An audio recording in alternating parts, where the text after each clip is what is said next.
Last session, the avant garde had been delivered to the top of I believe it's the Anka mountain range.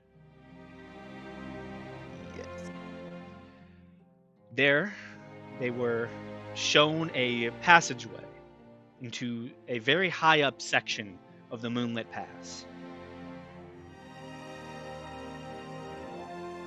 They descended down into the deep, dark depths, making their way into the Underdark. Their assignment was to figure out what is going on.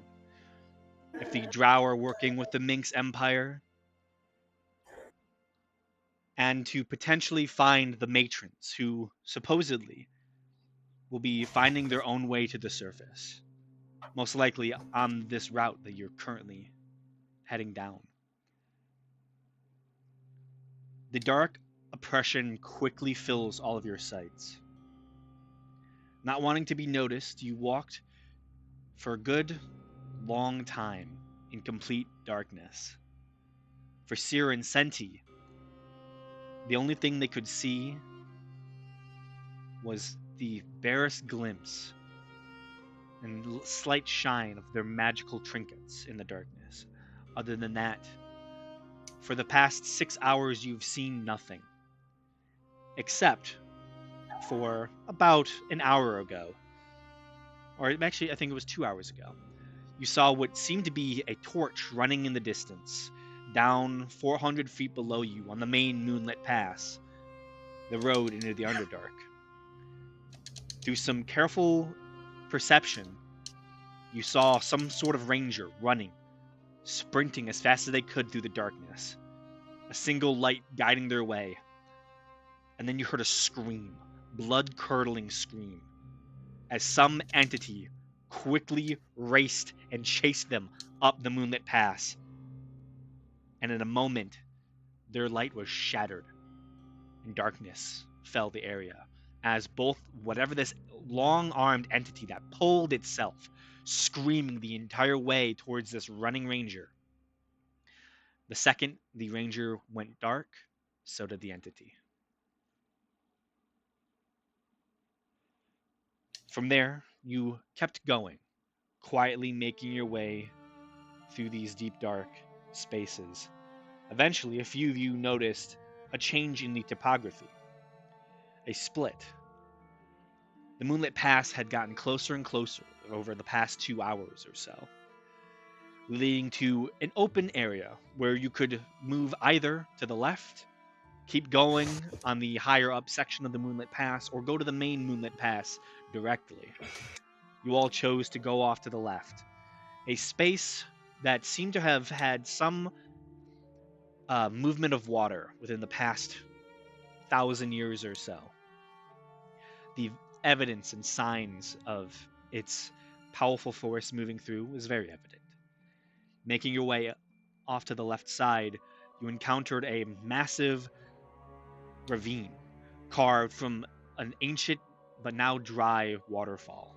You can see the sheer cliff sides, as well as a immense chasm between you and the other side.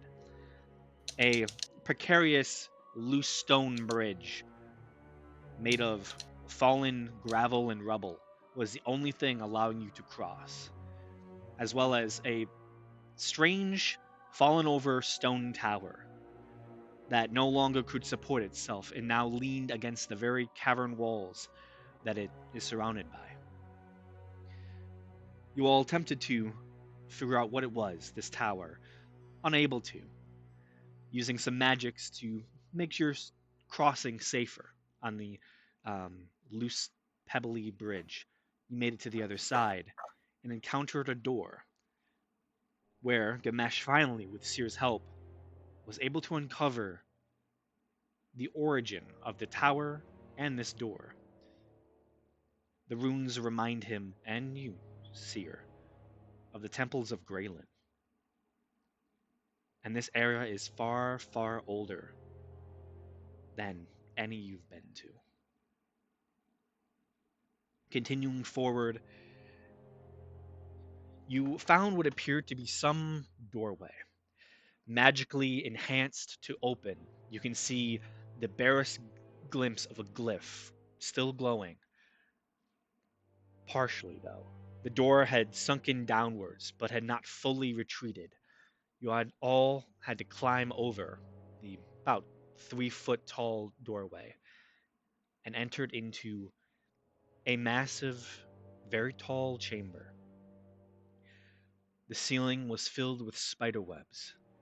A pathway was blocked on the other side of the room, where you see another one of these open cavern sections. But the thing that caught the first person to enter the room's attention the most was a large fire giant hanging 20 feet up, fully horizontal, webs attached to the back of their head, surrounding their arms, their legs, and their torso, fully suspended in air. They quietly attempted to beseech Faradir to let them out when a voice spoke from the darkness. And you all realized that this fire giant was a meal for a large spider creature with the head and body of a drow lady. A minor conversation occurred between your group and her as she described this fire giant as her meal and her enemy. This fire giant is working with the rebels, the branded drow that you fought in the capital city of Renkton. However,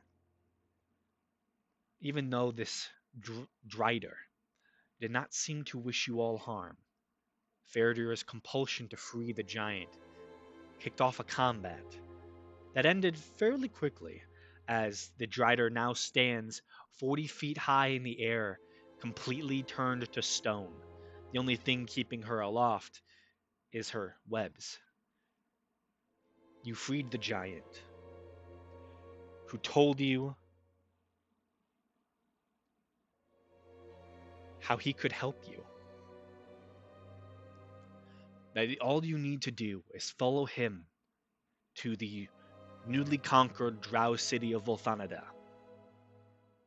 He could keep you safe and give you a place in the New World Order. The fire giant now wielding a massive shield from an old, long dead fire giant. We begin tonight's session as the last thing he mentioned was for you all to follow him to Volthanada, a city of drow rebels.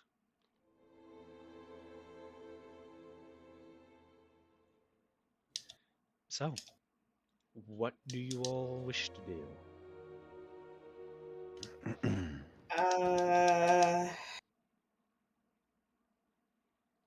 What's Oh, the? Sorry. yeah, I think you asked basically what our purpose for being here was, right? No. Oh, that okay. What were you about to ask? I was gonna ask what the light situation is. You were using the stone.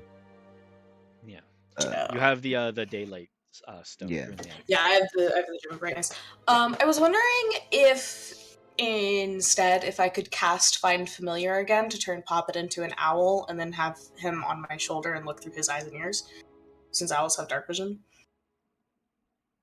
Yeah, I'd say you would probably even be able to do that yesterday, before you came down into the Underdark. Okay. So you do Just because, have like, vision. Yeah. stealth. Yeah, Oh, understandable. I get it. Uh, I I guess one thing to say before we go really any further. Do you want to figure out what you would have said to Cormith? Yeah, I mean, I would have just told him everything Ty said about him. Well, you sent a message to Cormith then? Well, remember Cormith asked, was like, hey, I need to talk to you, and so I was like, okay, I'll talk to you as soon as I can, and that was gonna be after the party. I was just gonna teleport over there, because they have, like, a little teleport thing. But... Because like she could have been doing that while we initially went back to the manor Okay. to get our stuff. Okay. So Because he asked to have a meeting, so. yeah, we'll actually cut back in time as the party was turned into shifting forms of clouds to return to their home. You teleport to the Citadel. Yes. Okay. Doing so is fairly easy for you to do. So you're casting the spell teleport, not teleportation circle. Spell teleport. I'm casting. There should have been a teleportation circle at the Citadel, if I remember correctly. If not, then I'll go the way that the party is going. Okay. Yeah, I'm gonna say I don't think there is a teleportation circle that you all have um, for the Citadel. Okay. Well, then I'll wind cloud walk my way there then. Easy enough.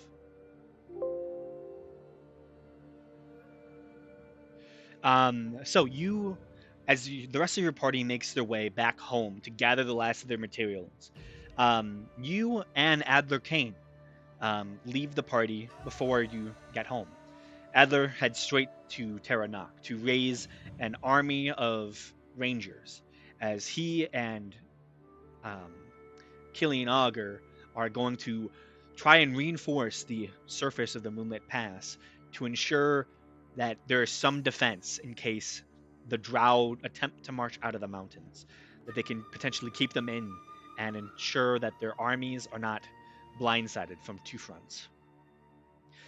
And as he goes down to Terranok, you head to the Citadel itself, transforming on the very steps that you once ascended. The low-lying center of mist currently encompasses the entirety of this mountain citadel. You see the buildings currently stretch out around you. You can see paladins are fairly standardly doing their normal things. You can see the smiths are working, and people are training or praying or doing the things that the paladins here tend to do. Okay. I don't know. Is there like a receptionist or anyone I can ask to say, hey, like I need to speak to Cormith? You've been to the Citadel before. You know, attached to the library is the main center and for the Citadel, the place where the Lord Commander typically has their office. And there was a receptionist. Last time you were here, you remember Ty was talking to them. Ugh, Ty. Yeah. Yeah, I'll go talk to the receptionist. I'll say, hey, I need to speak to Cormith. I. Is it a message I can give to him later? He's currently not here. No, not really. He asked me to meet with him. Do you know where he is or when he would be back? Well, he told me he'd be back in a few days, but that was 2 weeks ago. He's, you see, go ahead and just make a persuasion check. As you can see, she's somewhat not willing to speak on where he's currently at. Appreciate that. You know what? I actually, considering Ty was in this place, I appreciate that she's kind of being a bit careful. But unfortunately for her, I'm very charismatic. I can find a character sheet. That would be great.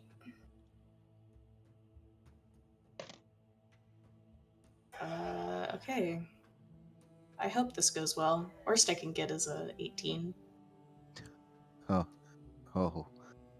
The worst you can get is an 18. So right, the worst she can absolutely get. Yes. It's an 18. An 18. She looks you kind of up and down for a moment. He's currently in the Forbidden Forest. He goes there quite often. Um, I don't know when he'll be back. Okay. I guess I'll just cast sending and ask him like, hey, you asked me to meet you. I'm here. Um,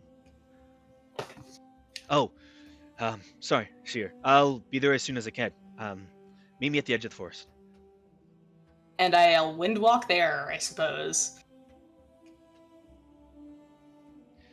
Okay. Yeah, you go outside, wind walk to the edge of the forest. It's not that far. Um, you do note that the citadel is essentially on the very edge of the tip of the mountain. It only spans a good maybe 500, 600 feet of the tip of the mountain. Past that, there is a 300-foot empty field. And then a beautiful old forest grows. You've seen it before when flying to the citadel, I believe the first time, or flying around the mountain the first time. You know that the tip of the mountain is just within this sectional forest, um, only by maybe about a 10-minute walk or so. All is all it would take to get fully to supposedly where the tip of the mountain finally juts back up after a long flat space. And you can see the tip of the mountain currently stretches another 100 feet up into the sky. You do note, with your passive perception, the mist covering the ground here is thicker.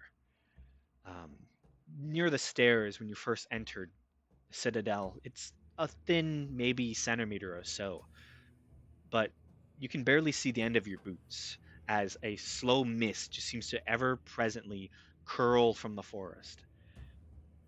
You wait there, in all honesty, about 10 minutes or so. When you see a figure, you see the mists parting as you see Cormac Malfurion is currently riding on the back of a saber-toothed tiger that you've seen before. Um, he quickly makes his way out of the Forbidden Forest and hops off of it. Sorry about that. Was uh, I was in the middle of something. I'm glad you can make it. So am I. Um,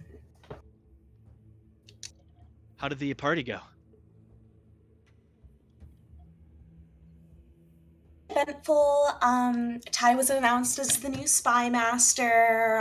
Some drow tried to kill the king. Usual stuff, I guess. It's hard for him to hide the fact that everything you just said has just shaken everything he's was prepared to talk about. Yeah, poor guy. What? Um, is my brother okay? Yeah, no, he's fine. Good. And Ty was made spy master. Apparently, What? he's been spy master for the past 3 years.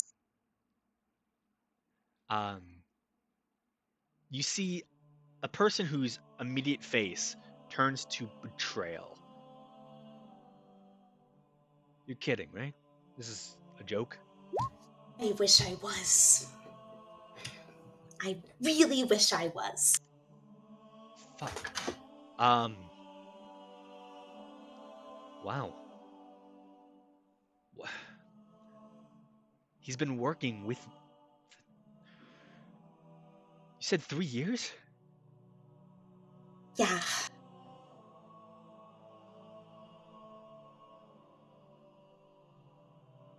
Um, Um. He was hired by my brother? seems like it, yeah. That entitled fuck. What the fuck? I'm sorry. I'm Don't sorry. apologize. I think this is I was gonna talk to you about. Um, wow. Um, anything else I need to know? I guess. Well, I mean, do you want to know what Ty was asking about? Because he was asking questions about you.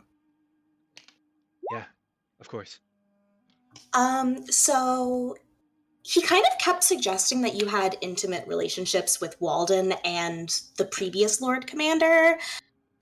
He was asking about your involvement in the battle where the last king died and to how that king died.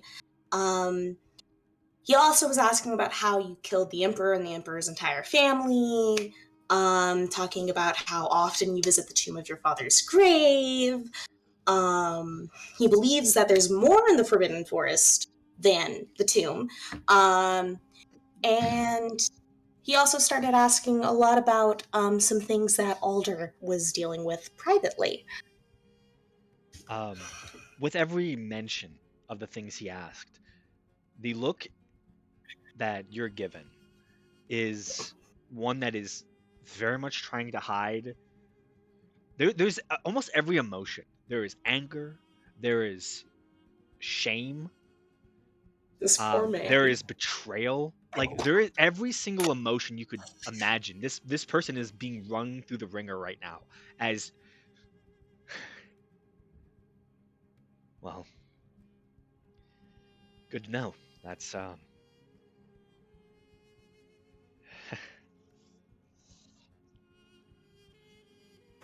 Thank you for bringing this to my attention. I don't Yeah, think. I thought you should know. Yeah. It's gonna take some time to process all of that.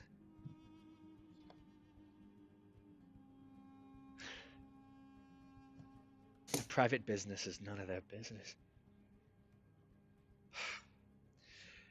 Well, I. You, you came here not only for that, though, right? You wanted to talk to me? Oh, well, also you told me that you wanted to talk to me. So, Yeah. yeah, that's Yeah. also why. Uh, I just thought that was stuff that you should maybe be made aware of, considering he's been here. oh, for sure. I think I might need to have a long talk with my brother and Ty after this. But, Be careful. Civil War. Civil Oh, I'm backing in a civil war. Fuck. War. Fuck Ty and the king, man. This Corma's done nothing wrong. I I don't fear my brother. I don't think it's your brother you need to be careful of. What is he going to do? I'm Lord Commander. He can't really move me from this position. I don't serve this realm anymore. This kingdom, I only protect it because it's where the civil is at, and there are innocents here. I don't. This kingdom isn't mine anymore, and I'll tell him that straight to his face.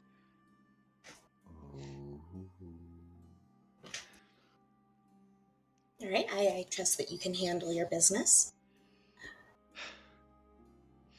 He said Drow attempted to attack him. Is that where the rest of your group is? Oh, yeah, we're preparing to go to the Underdark to figure out if the Drow are working with the Minks, considering that the Minks are also kind of, pushing the borders, supposedly. They are? So the rumors say. Make an insight check. Okay. This poor man, I feel kind of bad. I'm just the bearer of bad news. Nat 20! There's one of the 27. things that he seems very conflicted on is when you brought up the murder, well, not the murder, the killing of the Minx Emperor and the extended family. Mm-hmm. And when you say that the Minx are moving troops, he clearly didn't know this information. You would assume because he's been in the forest for the past few weeks that this is just information that hasn't reached him. Yeah. But also, there is a hint of him going to correct you. Like he has to stop himself from saying something. You would assume that his personal beliefs make it seem that he doesn't think the minx will ever attack.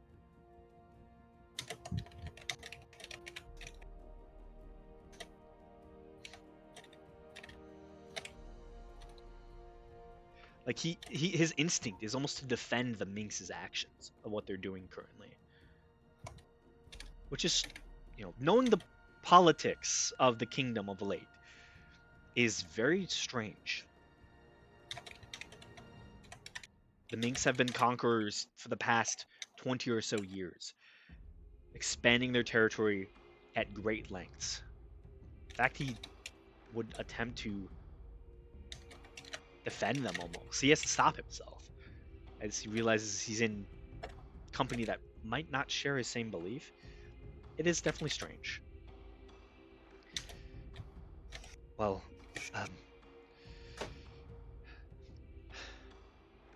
the Underdark, you say?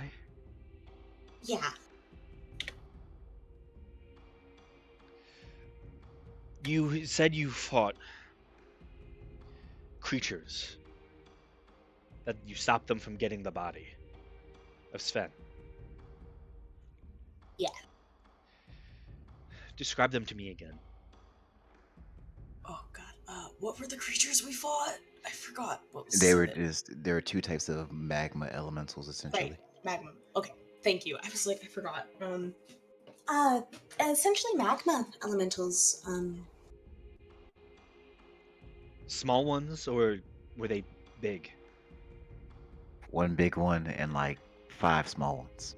There was one large one and 5 small ones. Thank you. Yeah. The big ones looked like this, by the way. The big Sorry, one looked like that. Forget. You're good. And these were the small ones. Yeah, there was like one with like lots of armor almost, and the small ones were kind of like gremlin-y. Made of obsidian? I think so. Is that wrong? That's exactly right. Okay. Yeah, I believe so.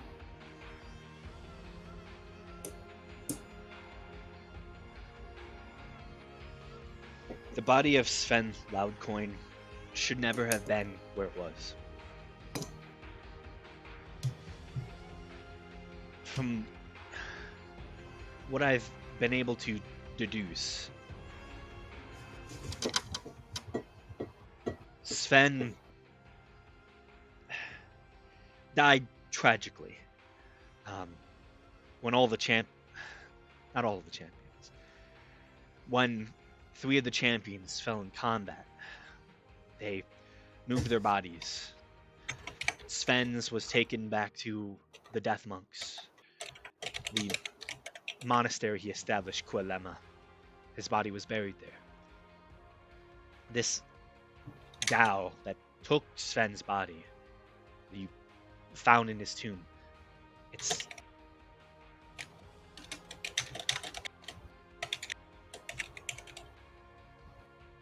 when Sven was buried, he was buried with his vestiges, crafted by the other champion, Palar Agan. The fact that they're missing from the body is of grave concern. I do have an idea of what happened to those. Yeah? So, over in Kalos, right, there was this whole kind of like eldritch monstrosity named Hoster, and there was like a yellow cloak kind of thing in with Sven, so I'm guessing maybe that had something to do with it. I saw the yellow cloak. That explains one of them. The Raps of Dymac is, I think, what you're referring to. His other vestige was the kiss of the Changebringer, a green gemmed necklace that brought him astounding luck. I think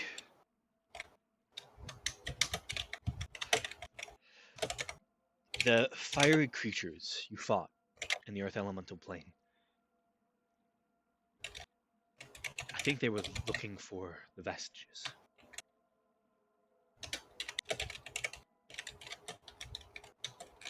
This new information, I have to see if I can uncover anything else.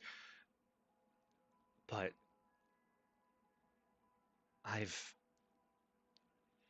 you're not a student of this kingdom's history, are you? No, but I've been picking up a lot here and there. You see, he reaches into his side pouch and pulls out a small, very well-worn book. Give this a read. It'll catch you up to speed. I find it hard to believe, but if you're going into the Underdark, be very careful. If what you say is true of the creatures you saw on the Earth Elemental Plane, the fact that the Drow have attacked my brother, I grow worried. Yeah, speaking of the Drow, did you know that the Civil War, the rebels won?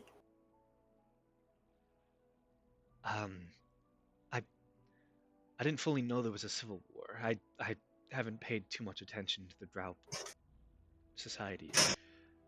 Yeah, pretty short, there was a section of Drow that, didn't want to be ruled by Lolth. So they started a civil war, and they won now. That's Drow have always been ruled by love. That's quite surprising. Do you know what sparked this revolution?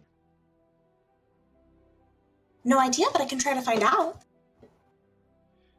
Well, I'm assuming you will, when you go into the Underdark, be careful and read that book as quick as you can.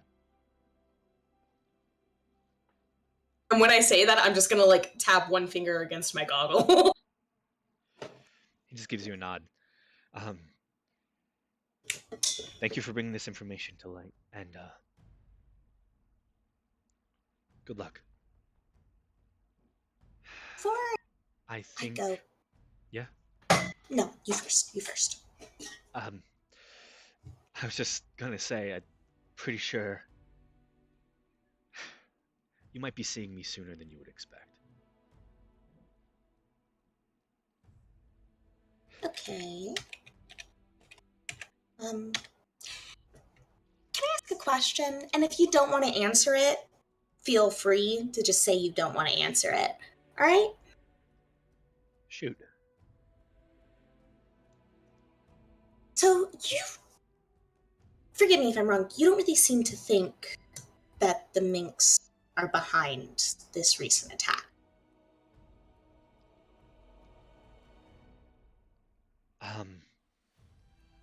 No.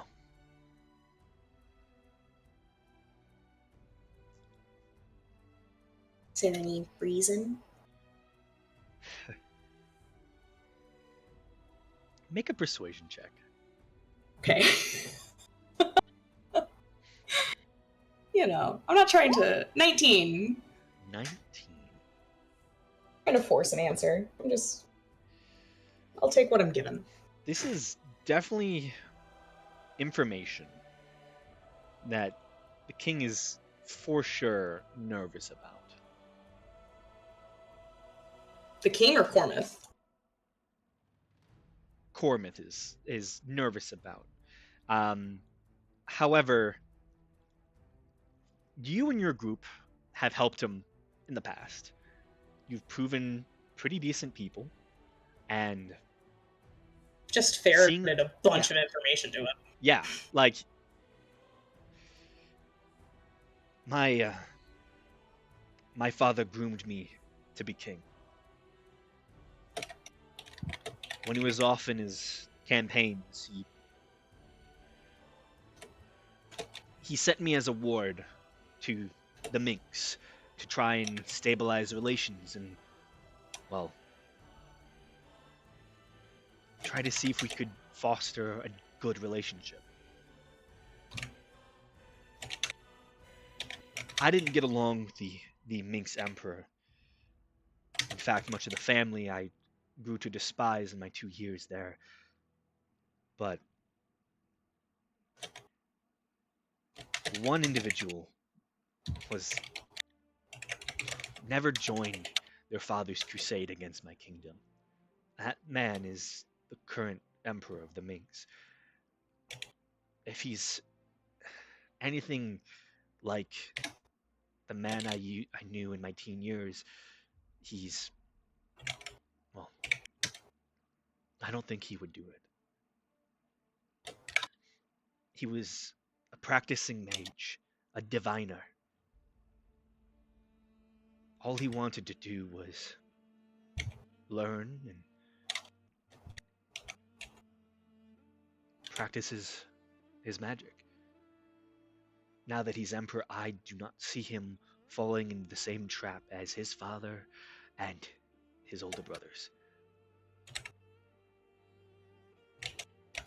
He's a diviner, and I think, personally, I think he's seeing something that we don't see.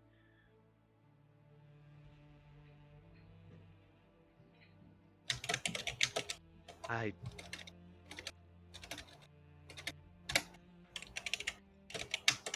have trusted only a few men in my life. He's one of them.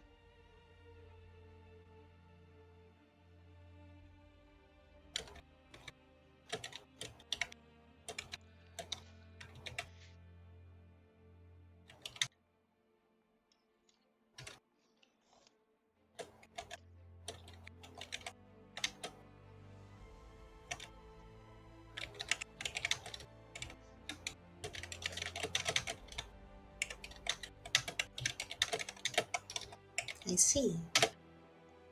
Thank you. Thank you. And I'll probably see you soon. Looking forward to it. Hopefully. Maybe. I hope I'm wrong.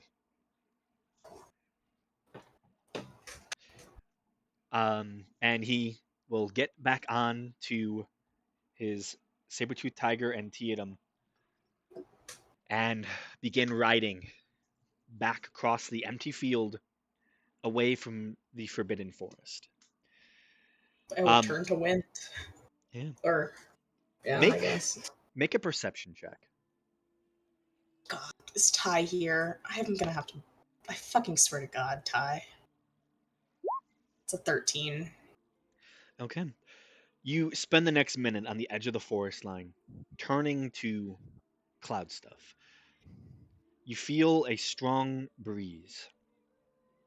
And the very last second, as you turn into mist form, and looking deep within the forest, you can see the trees almost seem to bend towards each other, as the forest almost seems to swell slightly.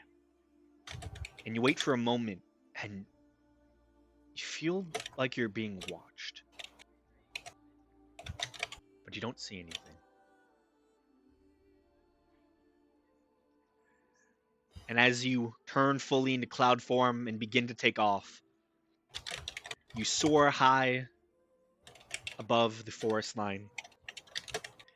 And I'm assuming you make your way home. Yeah.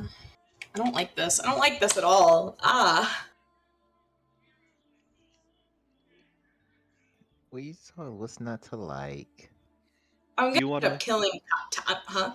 Do you fly above the forest? Is that the way home? The most direct route home, yeah. You could Then skirt it pretty easily. It's not that big. I guess I guess I'll fly over the forest. Worst case scenario, I die, right? So you begin to fly over the forest, flying up and essentially going to go past the peak of the mountain itself. And Yeah. as you rise over the forest, you can see it almost seems to climb ever so slightly near the tail end of it. The forest just seems to cover the base of the mountain. And as you fly over, you get a glimpse of something that you weren't fully able to see the first time around. When you first flew to the Citadel, oh so long ago, after your first confrontation with Rash Kaval, you caught a glimpse. You fly over an ancient city built in what looks to be massive caldera at the top of this mountain. A sheer peak currently hides the other end of it. And you see buildings, ancient, descending down into a caldera, where you see at the very center of it, right at the base of the mountain, a massive amphitheater facing the sheer cliffside of the mountain. And you can just make out massive set of carvings. A little bit too far away, but there's an ancient abandoned city at the top of this mountain that you're now fully able to take in.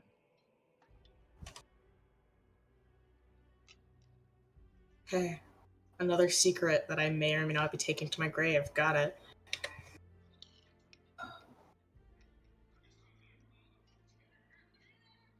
So, you fly home. Then, meeting up with the rest of your party, you fly to the top of the mountains, right over the Moonlit Pass. Over the course of the night, you are put on watch. Do you read the book? Yes. 3 times as fast. I need to bring you to the alt chat, please. Okay. So please make your way there. So many notes. The book you read is titled The Fall. It describes the champions and gives a full account of their histories. Wait, hang on. It broke up a little bit. Um, Repeat that. It's titled The Fall and is a full account of the histories of the champions. You Of the read, Grimoleon. yeah, you read through the major bits, the major plot points which you already learned in the past. Their fight against Banaskana, the freeing of them, their meetup in the early days. You learn about them founding the city of Renkton by building their own castle, and then people just arrive. You learn about their start of the magic sorcerer castle of Greywatch in the city of Redfort. You learn about their exploits and their vestiges, how they find them. Many of them were purposefully crafted by the powerful sorcerer Palar Agen. Others were gifted from friendly drakes that they saved and befriended. It's an interesting account. And then you get to the last bit that describes the fall of the champions. After 20 years of adventure and camaraderie, an event finally came to fruition that almost destroyed everything. For apparently 20 years, a war under the earth occurred.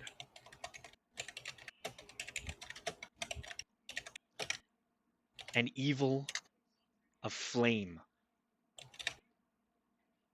wrought havoc, destruction, and death through the kingdom, burning the fields, destroying whole cities. For 2 years, the champions fought their way through their armies into the Underdark, and eventually to the enemy. There, in their final battle, the champions succeeded. They defeated this fiery enemy, casting him back into the earth itself, but not without loss. That was the day the champions succeeded and failed, as 3 of their number died. Their cleric, Karderninsk, their monk, Sven Loudcoin, and their wizard, Eliana Karnaka.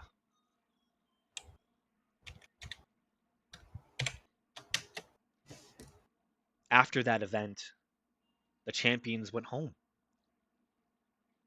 The vestiges of their friends, though, didn't fully make it.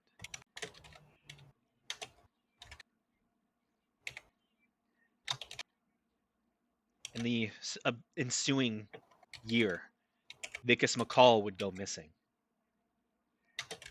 10 years later, Palar Agin would have a massive miscalculation in his laboratory and would blow himself up, killing him. Athana Reeks died of natural causes at the age of 80, and the first king lived to 116 years old, before he too was laid to rest at the king's tomb, built into the King's Mountain, where the Citadel and Terra Nock currently sit. The champions fell. How long did the king die? The king, How old did the king live? 116 years old. Okay. He lived his last 36 years of his life alone, without his friends to accompany him.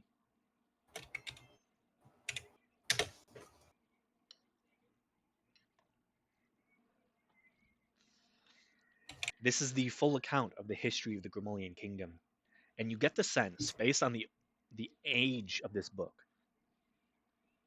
that this information is not often recorded anymore. It's probably not fully taught as well. The fall of the champions seems to be a sore point in the grand history of this kingdom. No one wants to hear about how their champions died.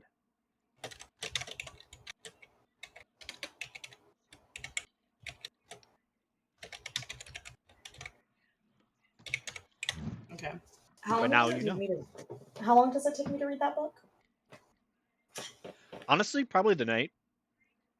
Probably during your watch, because you read it 2 times fast, and you have like a 4-hour watch or something like that, maybe 2.5 hours. Okay.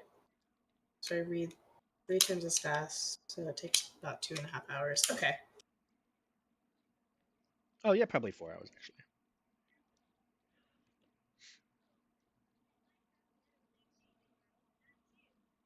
Before I read it, can I set up my faithful hound so that way I don't actually have to worry about keeping watch? I would say no. Okay. Just because of where you guys. So essentially, last session, when you guys were taking watch, there was a giant dire troll that was moving around the mountains trying to find you. So Okay. you helped. You helped everyone be quiet. I think you used. One of you used an ability, and you basically like moved ice and snow above all of you, so you were like away from the elements, and helped with perception checks and hiding all of yourselves. So Cool then. So yeah. And would you mind DMing me or something all of those names? Yeah, I can do that. That's pretty easy to do. Thank you.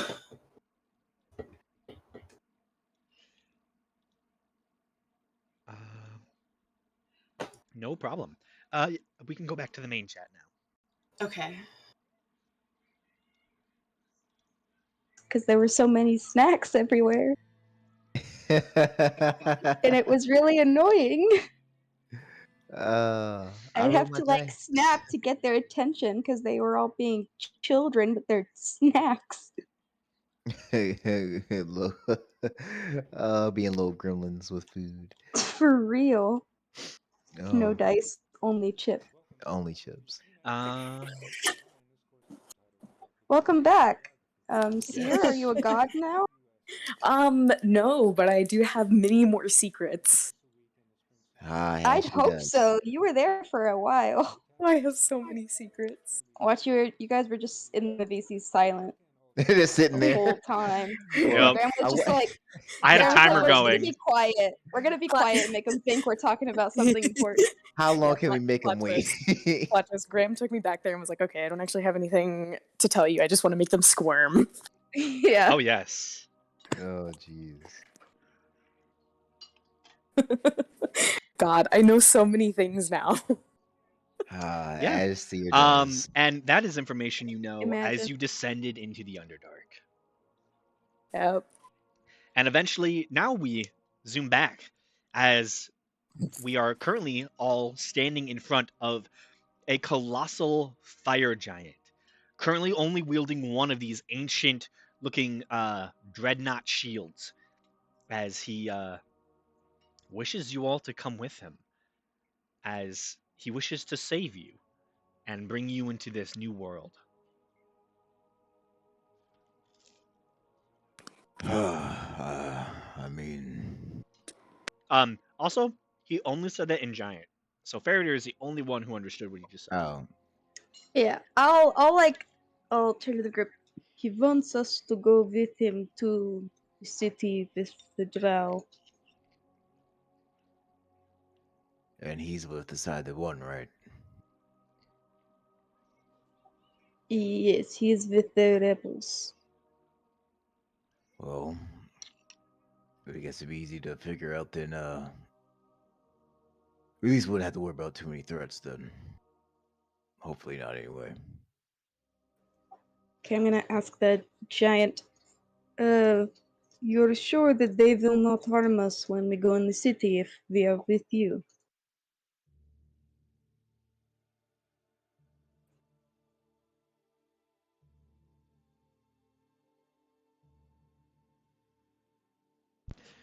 If you are all with me, you have nothing to fear. Perhaps you can all join the cause. Surface dwellers would make for good spies. Oh, Lord. We will have to see about that. Into the party, it seems like we will not be attacked, at least. Could be good to get more information. Yeah, the ability to walk freely will be useful. I have a question. Do we know if Giant can understand us? We don't know. I don't know, Graham. Does it seem like he's been understanding them? Well, I'll say this: was he talking in common when we first found him, or was he Giant. talking in giant? Okay, well, we don't know then. You can make an insight check if you want. I would love to do that, actually. Go ahead. I assume he could like at least speak Undercommon. Sorry, you've got me all paranoid now, Graham. Can't Oh. only be speaking giant with all these drow around. Oh yeah, he has to speak something else. 25! But does he know how to speak common? Is the question. Yeah, He does Elven. not understand a word you say. Okay. cool. So, it's The way he's like looking around at all of you, he does not know what you're saying. That or Elvish. He's either speaking Undercommon or Elvish, one or the other. Yeah. So, good news. Doesn't seem like he can understand anything we're saying. What exactly does he want us to do? Like, is he just taking us there out of the goodness of his heart? Like, I think he wants us to join their side of the war, but I don't know if we should do that just yet without knowing Or what is side- happening. to the side of the war that tried to kill our king? Or did he Yes, Well, to be fair, he's not my king. Well, and he's not he saying I- didn't. It General. says he did not know about the attack on the king, so it could be just one small group of the rebels that did this. All right. Remember, we are going here to get information, so we Well- might just. I still think we should go with him. It'd be the easiest, probably safest route we can find. Probably. Okay, yeah, let's go with him. I just wanted to make sure that, there weren't any undue expectations. Yes. Okay, so Yeah. God, now I have to talk so much this session. What have you done to me? Yeah. You're practicing your accent. No! How dare you? Okay. You're Uh, a trained I'll look- leader. Ask him what languages he knows. Okay. I will look to the giant. First of all, what is your name? I don't think I asked that before.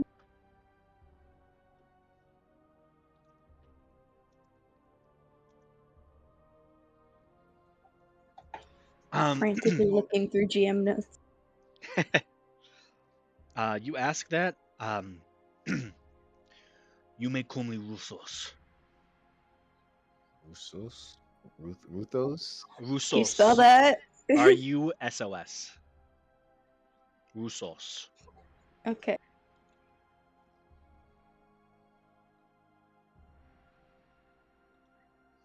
And what languages do you speak?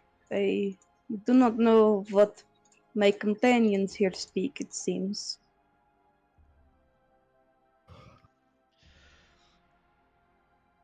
I have been taught in the language of the Drow as we are assisting them, and they seem to be a portion of our army. Other than that, I know this tongue, Giant. I also know Ignan to help better assist with our other soldiers. Okay, so he knows the Drow language, whatever that is, and then also Ignan. Okay. Okay. Was that Elvish? It's Undercommon. Oh, that's specifically. Yeah, Undercommon is the Okay. Drow language. And Ignan. That's just like a language of Primordial. Yeah. Would we know? Would we know Ignan is like the fire elemental language? I think Senti can technically understand him then. Well, he's not speaking. Yeah, he's not Well, speaking if you were to speak Ignan, then Yeah. I'd be, Senti could understand to a degree, I think. I would Oh, be yeah. able to a little bit too, just a little bit. Yeah. I would get keywords. Primordial and its sub-languages are kind of funky. Yeah. But would we know if that Ignan is specifically like the fire elemental language of Primordial? I would say between Ganesh and probably Seer, I would say so. Okay. Hey, you guys should, I have some, like, information that I should probably have told you already, so why don't you guys tell me when I can go ahead and tell that to you? I mean, you can talk while we travel, I suppose. I We can don't talk have any relatively- listeners. Yeah, freely, since you can't understand us. So, fun fact. This guy's like a fire giant, right? And he speaks the fire, elemental language. Also, did Faraday like relay what he said to her about how like they're helping, like he learned Ignan to like help the people who are fighting with the war with him? Yeah.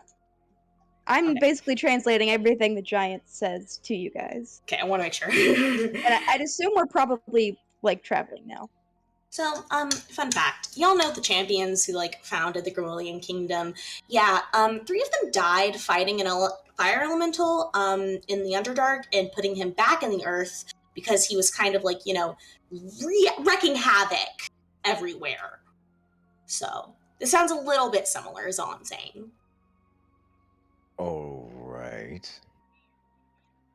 It. Was it a specific fire giant or one in general?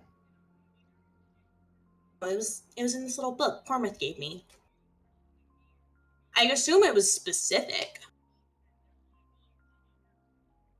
Well, I don't really know about the lifespan of giants or anything of such, so maybe that giant's not alive. Well, they trapped it, so could still be alive.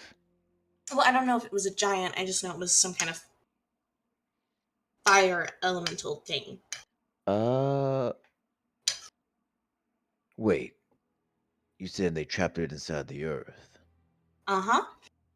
Well, it said they returned it to the earth, as in Yeah. supposedly they killed it. Oh, Like, yeah, okay. put it back in the earth, like kill it, basically. Okay. All right, cool. Because my interpretation was about to go way off. Yeah, I was thinking of the stuff we found in the Earth Elemental Kingdom. Yo, I was like, God damn it! Here we go. Which it could be. It could still be. I'm not writing that off yet. Okay. So they basically they fought dying. They died killing the whatever thing Yeah, was. 3 of them died. Okay. Yeah. So, like, we should still totally follow this guy. I'm just saying we might want to be aware of the fact that we could be walking into, you know, a very, very old war. I'll be back in about 5 minutes, okay? You can Okay. continue Okay. this conversation. Okay. All Yeah, right. I figured like we're all gonna be pretty on guard through all of this, because like Faraday Oh, yeah. wants to trust this giant, but she doesn't, you know. Yeah. She wants to, but she can't. Not yet, at least. Not So, yet. you know, just so y'all know, we might be walking into, like, the other side of this war that we may or may not be starting. Well, that being the case, we do kind of need to figure out what's going to be our game plan going in here. Well, we Since just need to get information, right? See if they're Yeah. working with the Minx, and if not, who are they working for? And I guess the main question is why would we be asking that? I don't know if it would be a good idea to say that we are here for the king. Oh, for sure not. Don't do that. I just want to I just want to get the stories in line. We could be a double agent. This guy Look. wants us to join his rebellion, right? So Listen, we join the rebellion. I'm not that good of a liar. I'm not. Don't speak. Well, excuse me. All right. But if that Theodore plans out the does way, seem to be very good at getting us through these type of things. or okay, maybe we're just visitors who got lost. I don't know. Look, I trust your judgment. I was just making sure everyone else was on the same page. I think we should try to add on to the neutral side. Not taking any stances yet. So we're traveling adventures. We aren't on a side yet, which is technically the truth. Technically. Yes.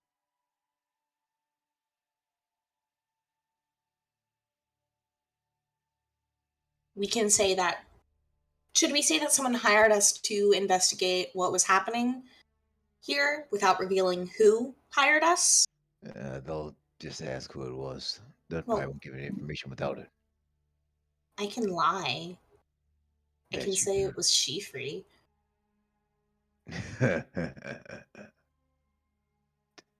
I like this idea. And then we don't even have to pretend. We can obviously be disloyal to Shifri. Say we're just here to gather information. We're not picking any sides. We're following the coin. One thing is weird though. Why would the Minx work with the Drow? So, to have more information that I haven't told you, I don't think the Minx are a part of this. Why? Well, just based off of what Cormith told me about the current Minx Emperor, it doesn't really seem like he's the type of guy who, is going off conquering right now.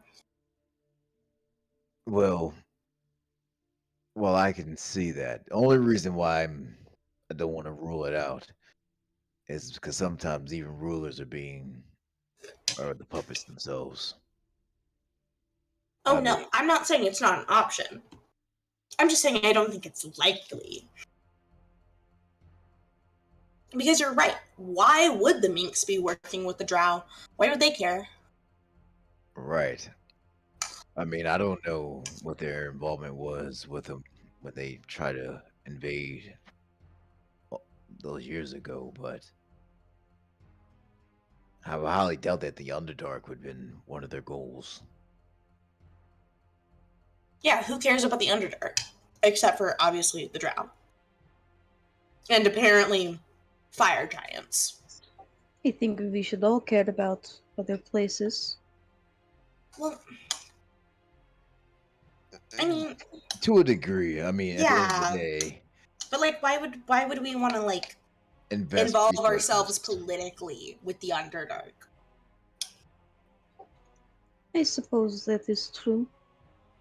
I don't know what they would gain from this. Yeah, they could get an additional force, but even the one they got is technically split down the middle as a rebellion. Yeah. It just doesn't make sense for the Minx to be involved. And I think the Minx are just an easy target. An easy scapegoat, if you will. The drow that attacked the king, were they male or female? They were male, I think. They're Yeah, male. they were male in the rebel side. Yeah, Right. because the rebellion is all the male question Yeah. mark Drow. Yeah, they're the because typically they're a matriarchy. That's the usage Yeah. of society. So it was a Yeah, so the way I see it, what's most likely happening, and this is out of character, what's most likely happening is that this old evil is resurfacing. wait, well, what evil? The evil that killed 3 of the champions. I think it might be related to the fire creature we saw going through the Underdark. Yeah, Yeah. exactly. So, like, this And old then- fire evil thing that was burning down all the fields and destroying whole cities, I forgot to mention that, is resurfacing, has now instigated or at least helped move along further this rebellion in the Underdark, which would explain why there's a fire giant here and why he's learning Ignan. And now they're re-attacking the Grimolian Empire like they were hundreds of years ago. I'm gonna be absolutely honest. I feel like this is something that should be said in character because this makes Okay, then I can say that in character, because Seer has all of this information. yeah, because that would explain that Drowcaster that had what lava for blood or fire. Yeah. It was blah blah blood. Yeah. And we did deal with fire element. We did deal with a magma elemental in an elemental plane of Earth. Mm-hmm. And apparently, when the 3 champions died, their vestiges didn't fully make it out. Cormith thinks that these fire elementals were probably also looking for Sven Loudcoin's vestiges. So everything kind of points to this ancient fire creature coming back with a vengeance. And quite frankly, that's horrifying, because that would mean we're the new champions.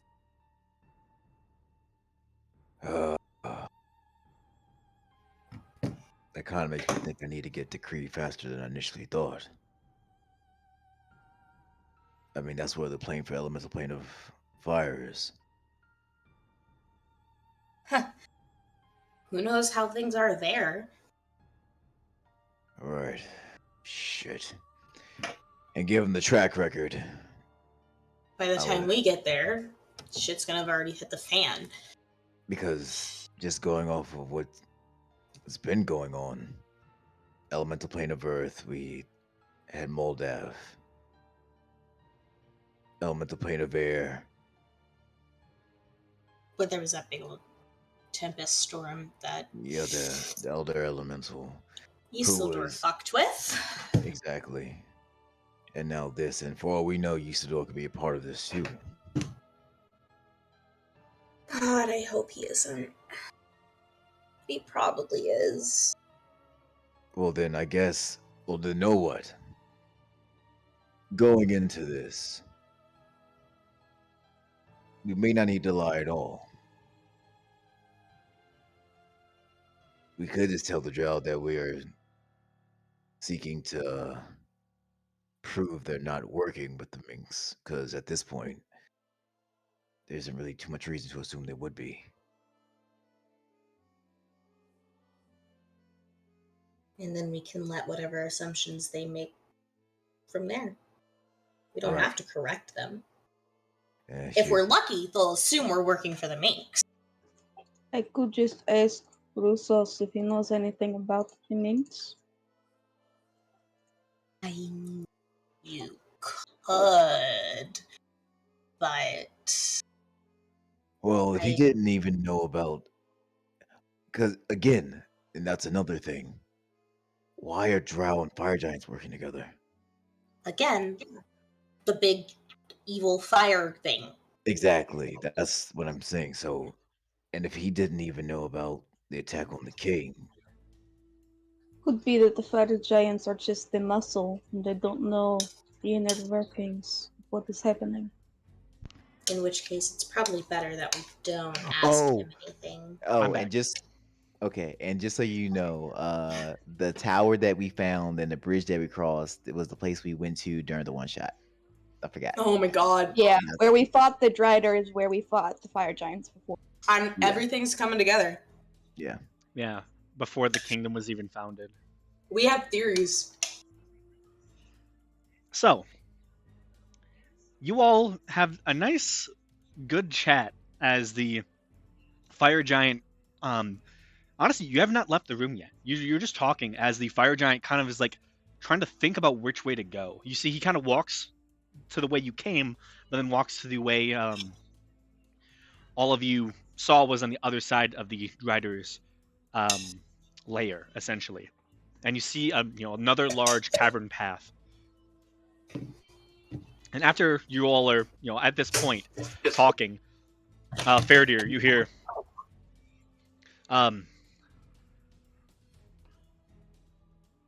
what would he? I'm trying to think of what he would call you. He just calls her Little Giant. Half blood, come here. Alright, that sounds a little, I don't know if that's nice or not. I don't think he cares. Oh, we lost Gamesh. He's back, I think. In Faradir's experience, is being called a half-blood by giants a bad thing? Yes. Like, okay, cool. It's definitely an offensive term to Goliaths. You're like a half blood to a wizard. Did honestly, Cloud Giants know that it was like? Did the Cloud Giants ever call Faradir that and know that it wasn't a nice thing to say? most of them would probably know. Like the place you went to, they would be very conscious of that. You would imagine other giants who are who feel more entitled and are definitely more like self-centric would try to put you down by saying that. Can I ask a quick? This is gonna be a lore question that I gotta ask. Would Mhm. would Faradir have that notion? Because she was raised by gnomes. Actually, that's a good point. Faradir's never met a Goliath, I don't think. Until Kalos, right? Yeah, until Kalos. So, honestly, Faradir probably doesn't even know that that's a bad thing. That's a good point, Vesh. Faradir doesn't know jack shit about Well, Goliaths. I'd say like there would probably be like every so often other giants would come to like to the place you kind of were trained at, and if they were if they didn't see you as like one of them, if they were like a meaner giant, like because there are evil cloud giants, they would probably tell you that. Mhm. Like they'd probably say that. You probably do know this. Oh, okay. Okay. That I'd was say. that was just a In all question honesty, I- this is like something that like You know, Yeastrid probably would have Probably like, just not something she's heard very much. yeah, Yeastrid, like this is something that Yeastrid would like fight another giant for. If Yesterday were Swear it here, up. this giant would be dead. Yeah, like Faraday probably has like Square memories up. of like someone calling you that, and then Yeastrid just squares up with them, and is like, you know, Hold my Clearly hoops, it's not very good. dear. Hold my hoops. Don't talk about my girlfriend like that. And Oh, her definitely. hoops are like a full-on hula hoop for you. Yeah, huge. Faraday puts them on like a sash. Okay. Whenever he says that, I'll just say, "Half blood that saved you." I'll just like point that out to him. yeah, he does do like a double take, but then keeps on going. I think, Does he have runes, by the way? Does it look like he uses rune magic? no. Okay. Right now he has one of these large shields. You see One him. could say I'm more of a giant than he is. Yeah. You see him like kind of light it up, and you see the molten rock begin to slowly begin like moving down the shield as he ignites it, and you see a little bit of light begins to show itself on the shield itself. Also, sorry to interrupt you. It's still dark, right? Yes, you're right now. Seer is the only light source. The giant does begin to have like 20 foot of range of light now as he lights up his shield, which you can see on the map. He only has one of these, not two. So we don't have to be.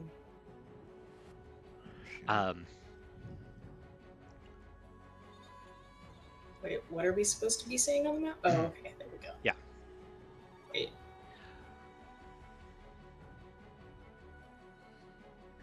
I don't fully know where this path goes, but if we can stay off of the Moonlit Pass for long enough, we should be able to get by any of the Flame Wardens. I have some pull, but they might see you, and I don't know if I can command them to not attack you. Okay. I assume Faraday tells us this. Yeah. Hey, Faraday, ask him if he wants Poppet to scout ahead.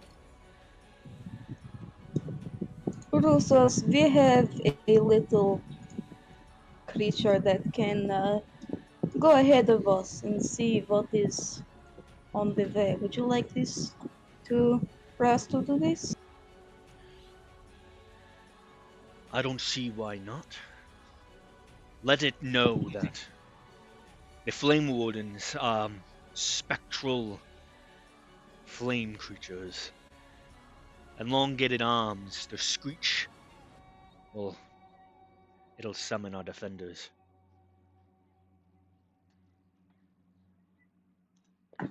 I'll tell Seer that.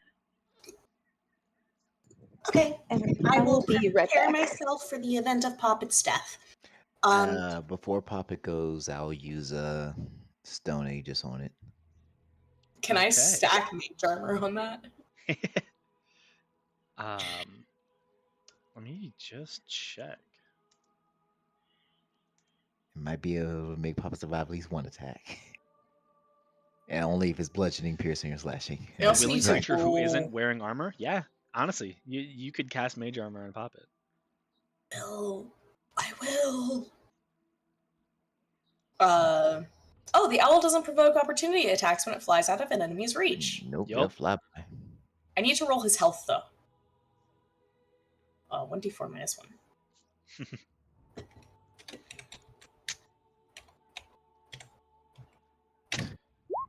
One. About this, I was like, watch it be a 0. Oh, then I think it has to be a minimum of It's Yeah, a it has to be minimum, minimum yeah. one. It's minimum one. one. Pops immediately back out. Gotta love it. Okay, you know what else I'm gonna cast? A willing creature you touch is imbued with bravery, so Poppet's gonna be immune to fear and also have 3 temporary health points. Hey, 4 hit points. 4. Yeah, it's We're buffing Poppet. dude. Poppet is a tank now. Poppet with his armor class of 11 or 13 plus 14. Okay. Poppet with his armor class of 14, which is higher than mine. We love to see it. Nice. And his hit points of 1 plus 3 temp hit point. Okay. Now, I'm gonna send Poppet about 60 feet ahead of us. And somebody hold my hand so I don't, run into something and die.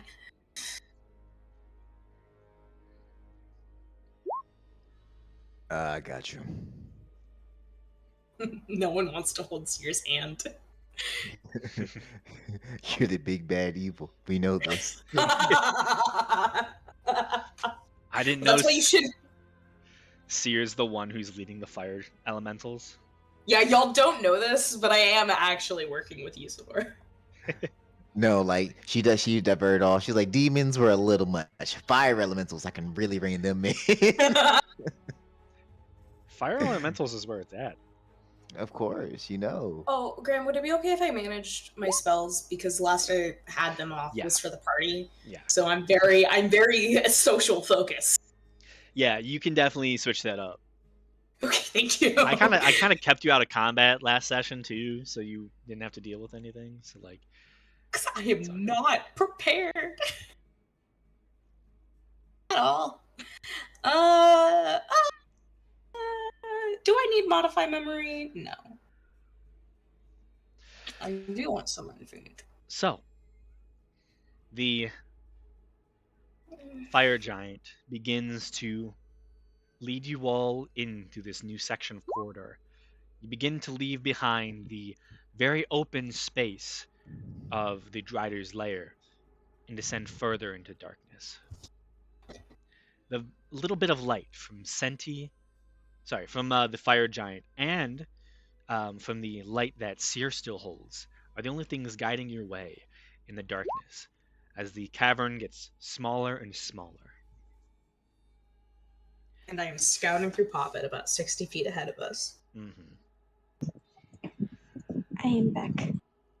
Well, Back. As you all make your way through the dark caverns here, the twists and turns of this space begin to almost disorient you all, as the cavern seems to roll and shift.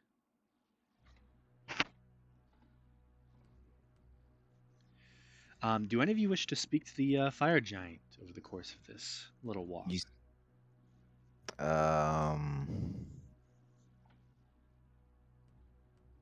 I'll say something to him in Terran. Let's see if it gets a response. I'll just try to keep it simple. How long have you worked with the Drow? See if that gets anywhere.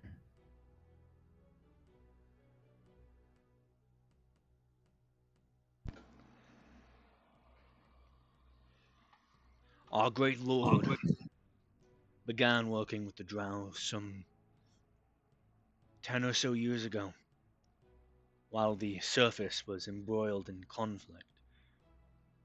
We made our move.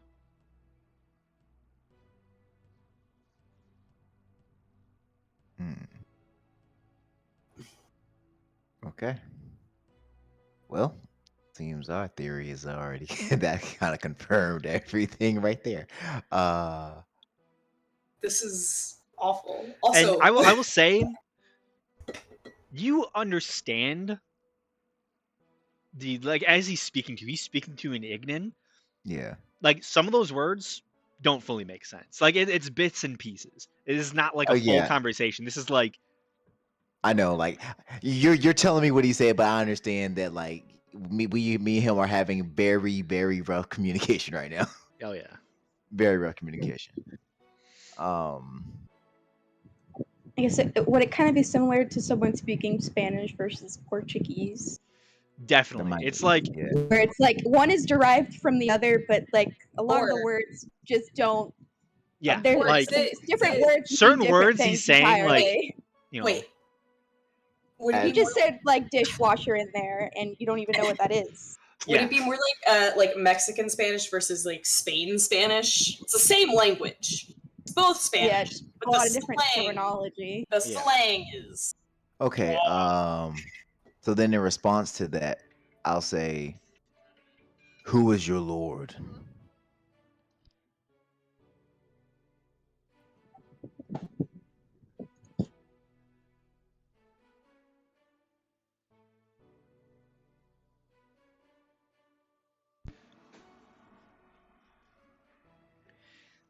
He kind of looks at you. And in this broken Ignan. First, I should ask, what brought you all down here?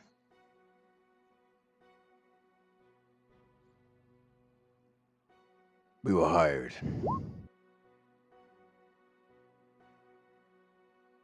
Mercenary.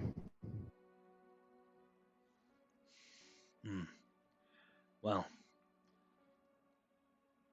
I'm sure our generals will be great to hire you on.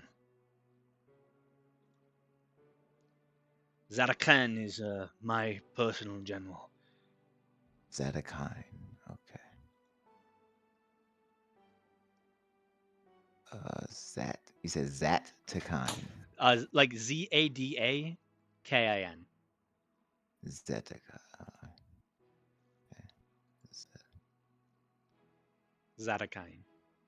God, I love this image I have in my head because I imagine this conversation is going on, but every now and then Nimeshesta just like guides Sierra, like pull her around like a rock or something, and she like blindly walks forward. Not that way. Not that way. Not that way. Not that way. Yeah. It's like- so it's like, so who is your? Oh wait, hang on. Nope, you're falling. Who is your lord? Also, while trying to Damn like, it, she hit the rock. Yeah, I he's also like, fall forward. he's also like, did he say general or did he say bathtub? Yeah. It's like, Kind of just Hey. have to extrapolate things. yeah. Context clues. Yeah, you gotta try your best. Yeah, me and him are just like, yo, what the fuck is? All right, I think I got it. I think I got it. Okay. That's good to know. Good to know. Good to know. All right, so Zadakan is his general. All right. And You hear him. and 10 years ago was when the Minks initially attacked, right? Oh, sorry. He should have been 15 years ago. It's been 5 years apiece since after a Yeah. 10-year war, essentially. So he should Yeah. have been 15. Yeah, but that 15 years ago was when the Minks was invading coming north, right? Yep. Okay, cool. So that was during Grimolian and Bastion fighting off Minks. Cool, understood. Just want to make sure I got my history right. Well, that was just after. So exactly prior to that war, like literally as the Minks declared war, a peace treaty had just been completed at Bastion. Oh, So okay. the king was literally on his way back from a war when the other war was declared. So King Malgan was known as a warring king. But no, didn't the Minks try to invade Bastion? I don't think that there would be no physical way for them to do so. Okay, all right. Oh, so the conflict I'm thinking of was Is when... against the Grimolian kingdom. Oh, why the fuck am I helping these guys? Let me stop. Granted, there No. was a solid peace. Like the peace between the Yeah, Grimolian yeah. kingdom and Bastion is like better than it's ever been after a conflict. But yeah. But Okay. physically, the Minks kingdom ends at Erie. Yeah. Okay. So there's actually physically no way for them to attack Bastion. without actually having to go through the Grimolian Kingdom first, anyway. Yeah, you get the sense though, like if they had conquered the Grimolian Kingdom, Bastion would have Yeah, been easy. it would been Like, next. oh Definitely yeah, been next. Okay. Okay, cool. All right. Now I got a proper understanding of history. Okay, cool. Yeah. All right. Is there anything else? And we thought we were done with history once we graduated. As you know, we're living history.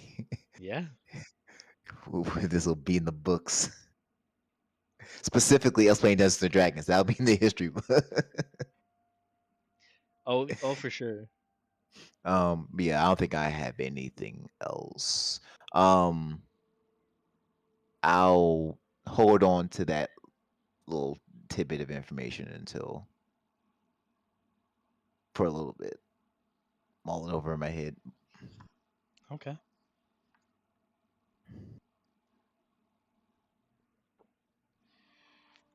So, anyone else wish to talk to the fire giant? Anyone that can. I mean, I can translate for you guys. Oh, I don't yeah. mind. Yeah. I cannot. I don't even know what's happening. Well, I would think owls have pretty good hearing. I think Seer probably be able to hear a little bit of stuff coming from. I think Seer's focusing Poppet more on like Focusing. everything else, Yeah, like around mm. like the surroundings to try to not, be killed by these flame wardens. That's fair. That is definitely fair. Like, I think Seer's trusting Gamesh to Steps, y'all. Steps. Yeah. We're tell making her steps. if something's happening. If no one else has a question, the giant will ask something.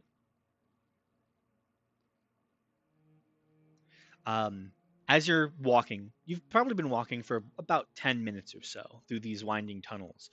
You can see, I'd say Faradir and Balric and Seer notice that the walls of this cavern are very smooth.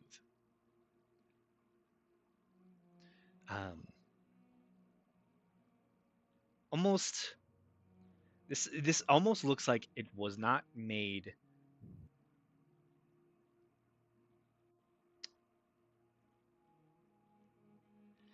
it's weird. It looks almost like something cylindrical moved through this space.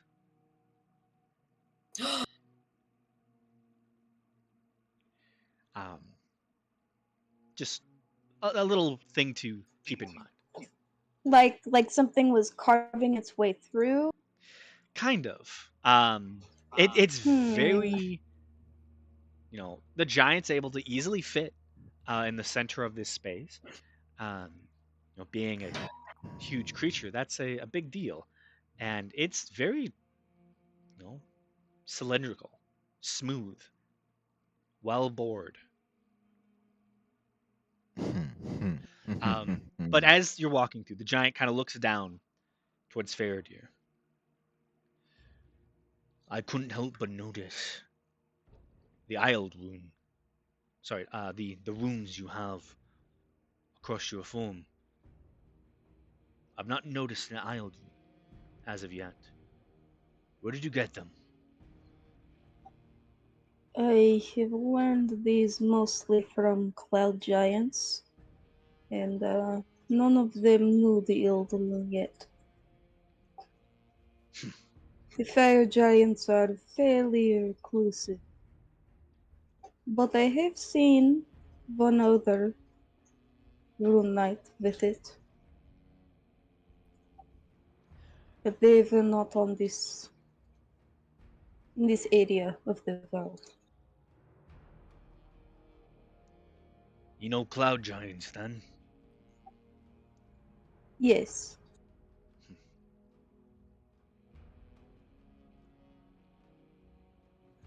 Have you ever met a cloud giant?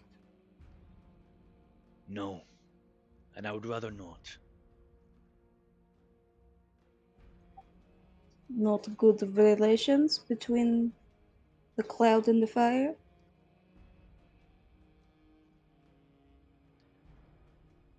The other giants have often looked down on us fire giants. My ancestors first joined our Lord to put ourselves at the top of the pedestal.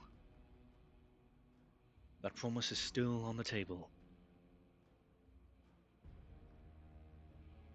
Soon, fire giants will surpass the storm and cloud and frost, and we shall rule, the head of the Ordning. Well, I think that may be difficult since the opening is not really intact, at least above ground. Well, Most giants are not even around anymore. You're the first fire giant I've ever seen.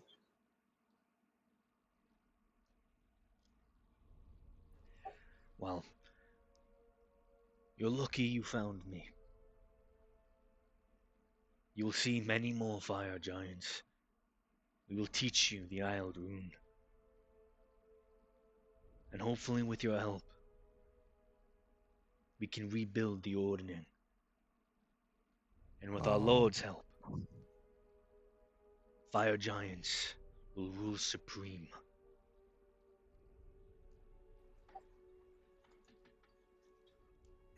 Faradir's just not going to say anything to that. We could just, let's just okay. She'll take the runes, but you know. Yeah, she's gonna kind of like turn to the party and just do like the crazy hand motion where you swirl your finger next to your head. I hope you don't let him see you do it. I feel like he probably doesn't know what that means, but I'm not gonna. I'll try and make it subtle so he doesn't see. Watch, Grim's gonna be like, roll a sleight of hand check. Yeah, roll a sleight of hand check. Of course he is. Of course he Okay. is. Yeah. Hey. Doesn't seem to notice. Thank God. Yeah, just letting the party know this guy's he's special. This He's guy got is like, he's got some interesting ideas for sure. I'm starting to like him a little less. Faraday was like, ooh, a giant, and now Faraday's like, oh, a giant. Yeah, ugh. I guess the fire giants really are kind of assholes, huh?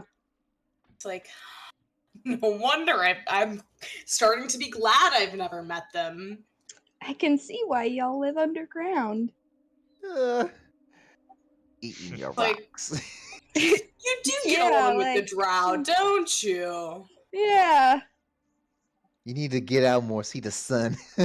I mean, to be fair, the Ordning is like a fucked up system that has forced these giants into a place of being underground, and they're not like that's not fun for them, which I do understand. But also, maybe just don't do anything about the Ordning because it's kind of gone anyway. Too late.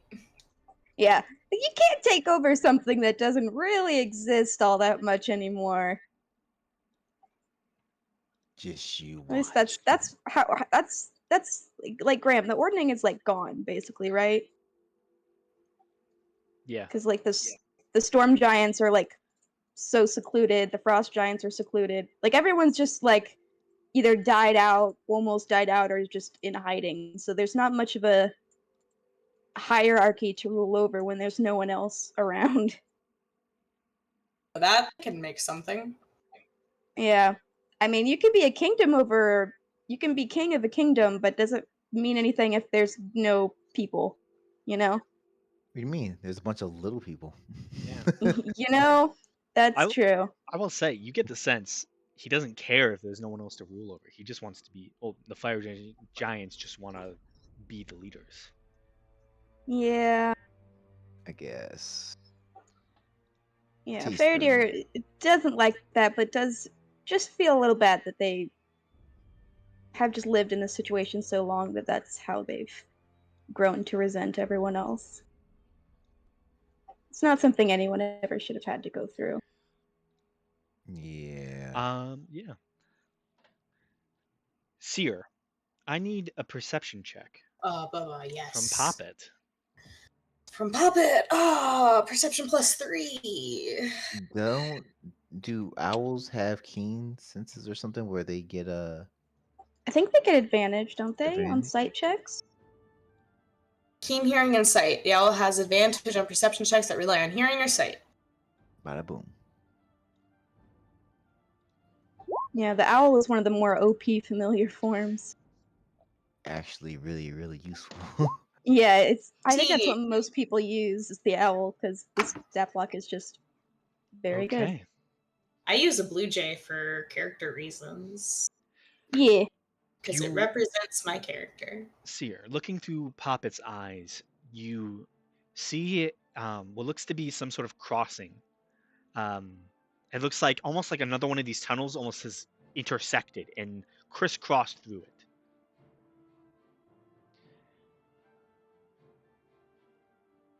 And as you notice this, you see it's hard to tell in the darkness and shadow, but through dark vision with Poppet, it notices a strange entity, currently very dull. The light on it is almost like engulfed. It's all embers at this point, but you see long fingernails clutching at stones, and it's slowly just pulling itself through the Underdark. I need a stealth check from Poppet. Okay, that's also a +3.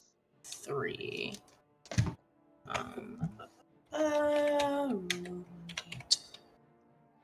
20 + 3. It's a 10. A 10, you say.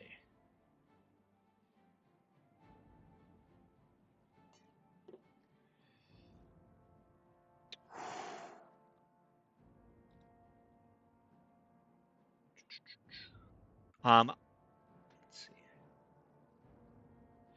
Do it at advantage, actually, as your bird is in the darkness.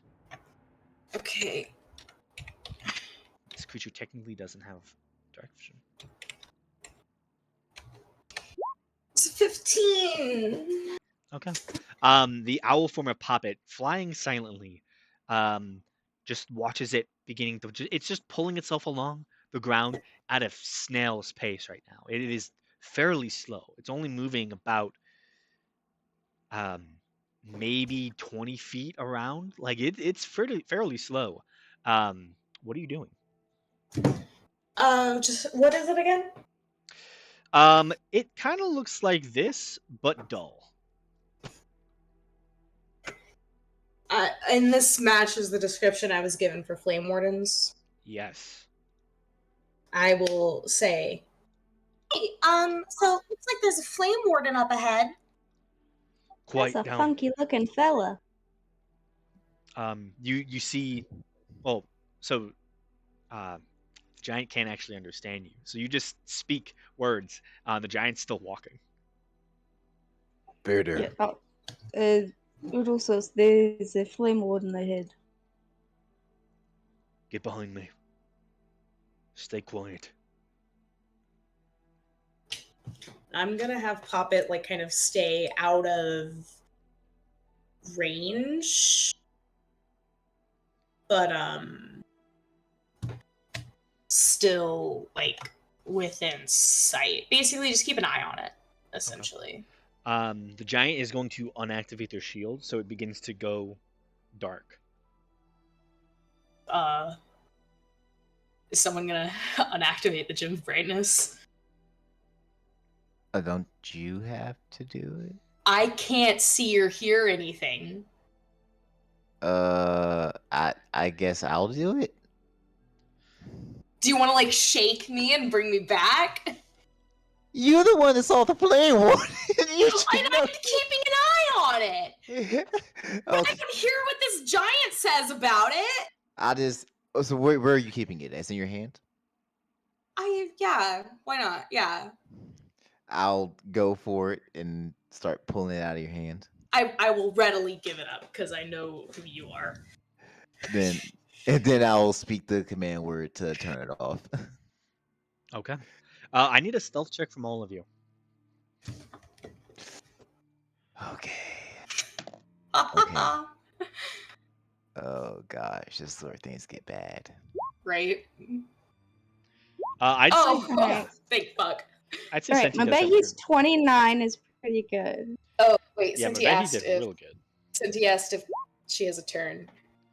She can Yeah. Okay, Senti, do your thing. Help us out. Oh no. Oh, Yeah, I need some help. Listen, Belric. Listen, we know Belric isn't doing much with stealth. We know this. He's a clunky guy. Because, like, listen, that is an average roll for Belric.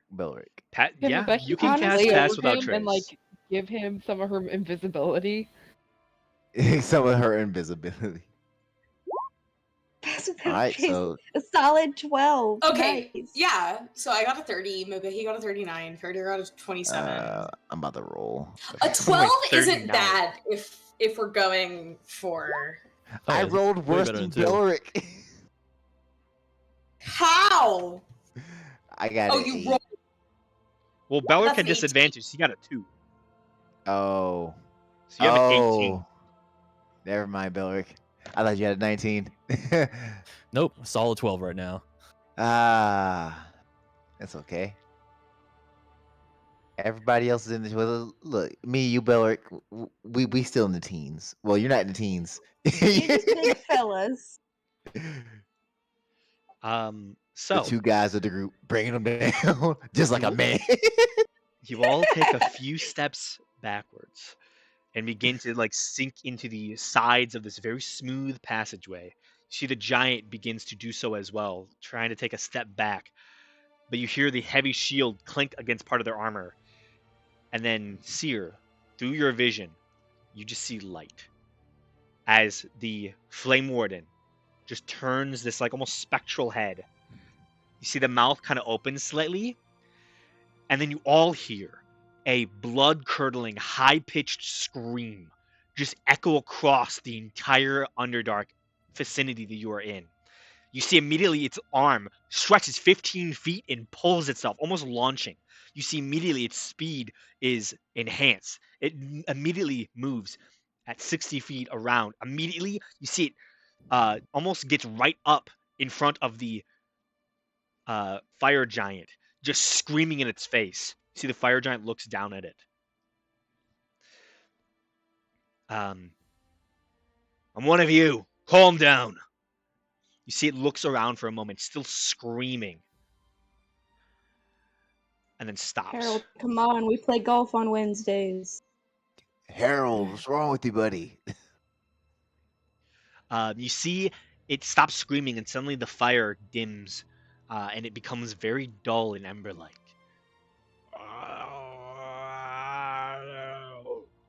You hear like this dull, strange noise echo from its mouth as you see the fire giant sighs. Kind of does a look back behind him. Continue your watch, Warden.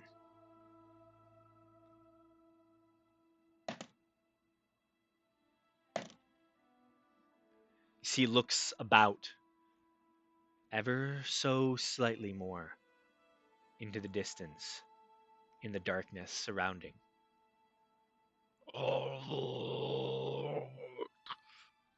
And it begins to pull itself in the other direction and continues its march. It does take about 30 seconds or so for it to begin to move down that hall, and you wait a few more moments, just ensuring that it's out of sight and out of earshot. The fire giant looks towards all of you. Faraday, you're the only one who understands him as he says, "That was a close one."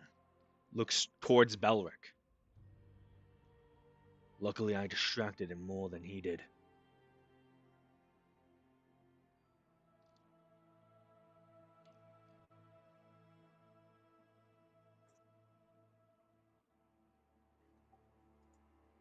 Don't be too hard on him. He's doing his best. You You see the fire giant kind of looks down to their plate armor that's exactly the same, basically as Belric's. I know. Come, let's continue. And he quietly begins making his way forward again.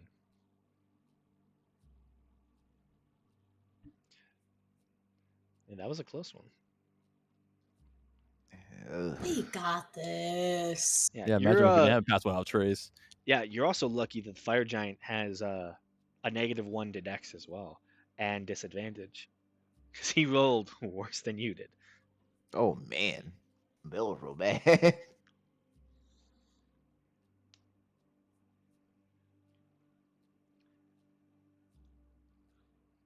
So you all continue forward. You pass through the intersection of the tunnels. Anyone else wish to say anything?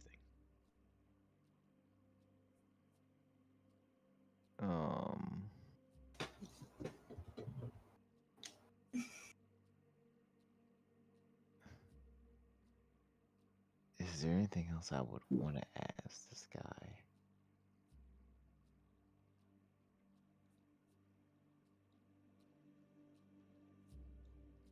I don't think so. Okay.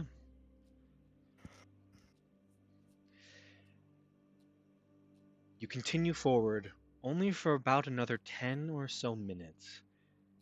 The cave, the path that you're on, seems to go in a different direction and then is shut off, as a cave-in has seemingly collapsed the smooth bore tunnel you've been walking in.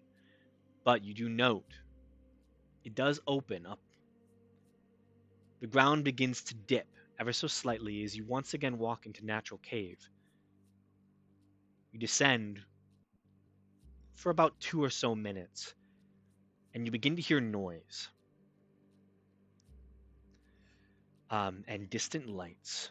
You see the fire giant kind of listens in for a moment, steps up. I think there's a cliffside, and he goes over to an edge,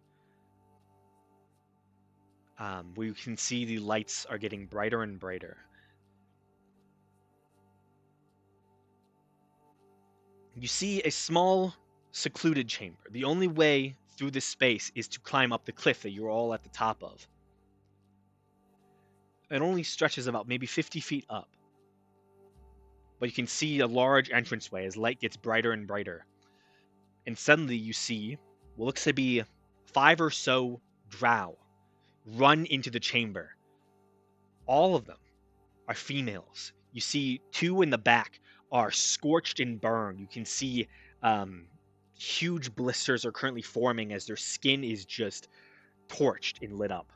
You see the other 3, 2 of which seem to have heavy-looking armor on. They seem to be martial fighters of some type.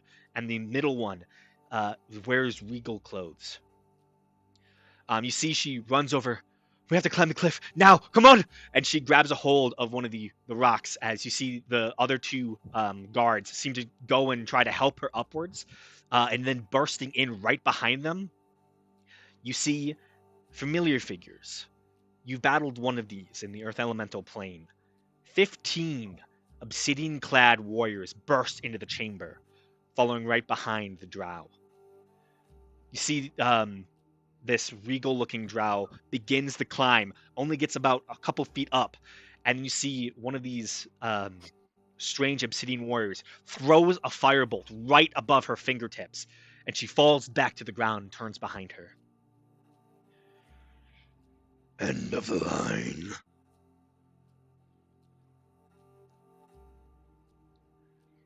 My people will be freed again. I swear to you. Damn. Your people will never be free again.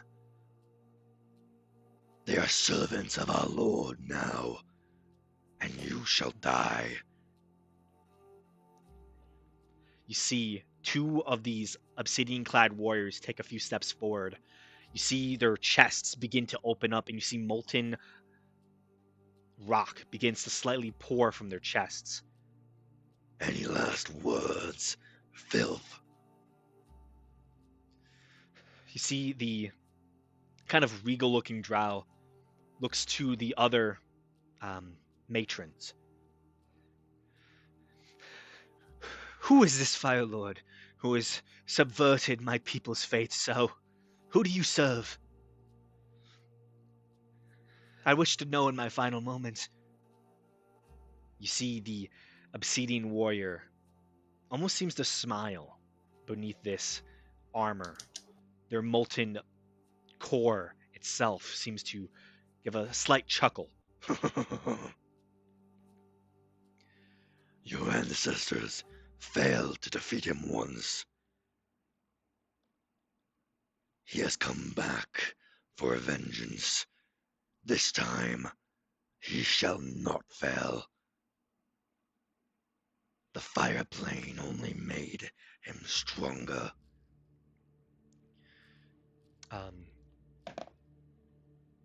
You see the drow seems to begin thinking for a moment in her last moments. But you want his name, don't you? Oh, how time shapes memories. His name is Garishtal. You see realization in the drow, all of them. And you see a last smile from the entity as the chests of two of these fire lava obsidian warriors burst open and torrents of lava, molten rock, seep over the drow in this chamber. They are not just burned, they are incinerated as their bones turn to molten rock with the rest of their forms.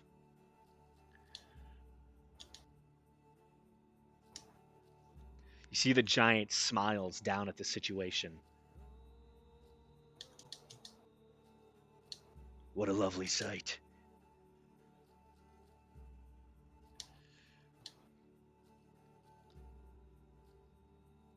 Perhaps Garesh Tal personally will meet with you.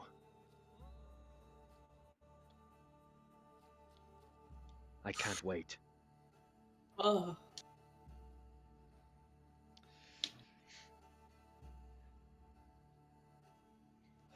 Do you all remember who Garesh Tal is? Is he that guy from the one shot? No. Okay, then no. Seer, I think, would definitely remember the name.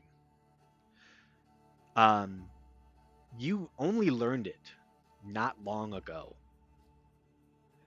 When you were in the Tower of Midas, you saw a room that contained a holographic image of not just a fire giant, a titan made of pure obsidian armor with eyes as bright as the sun's.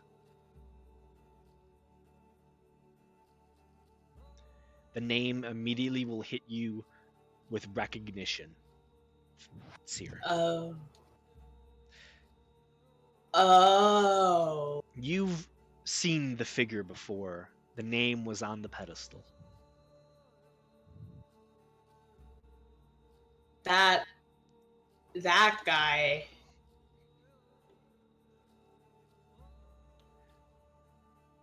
I hope we don't meet him.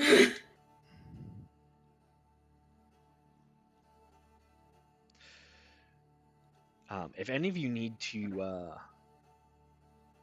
well, I'll give you all the name Garesh Tal. Spell it out for you.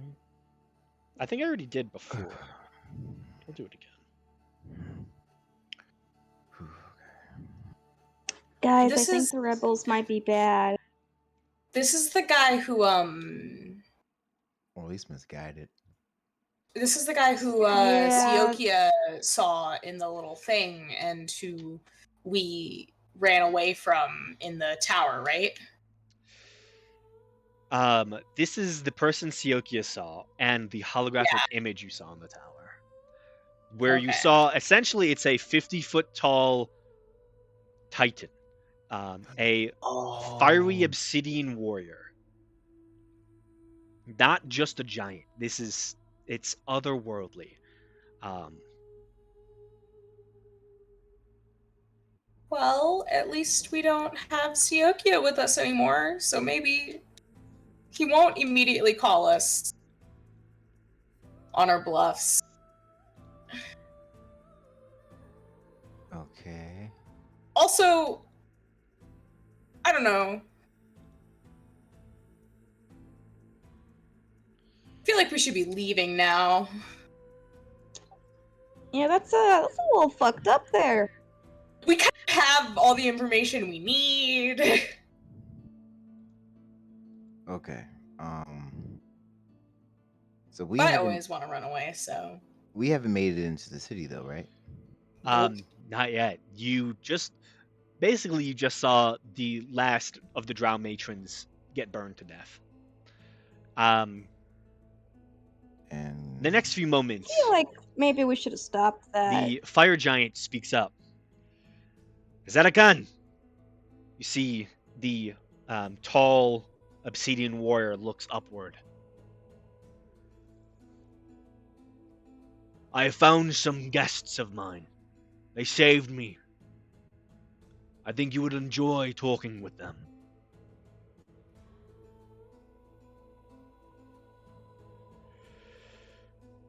You see that obsidian warrior seems to again have a slight smile. Bring them down.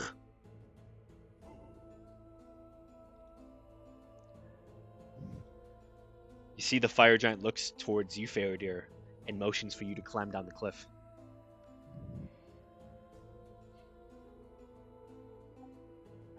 I'll go. I'll go to.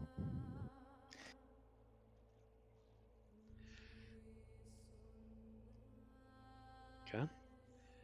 Who else climbs down? Yeah, I'll start climbing down too.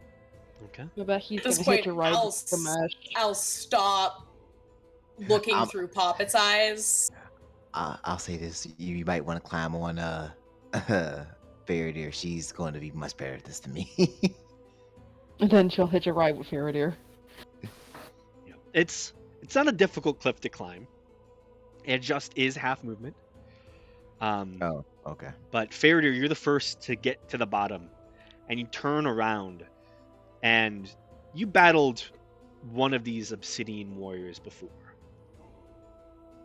Seeing 15 of them standing in front of you, you can't help but be nervous. As the heat in the room has already intensified so much that you already feel yourself sweating, and not just from nerves.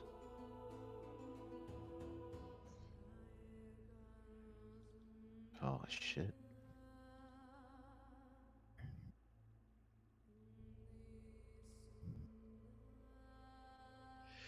You see Zedekin, the about 15-foot tall obsidian warrior,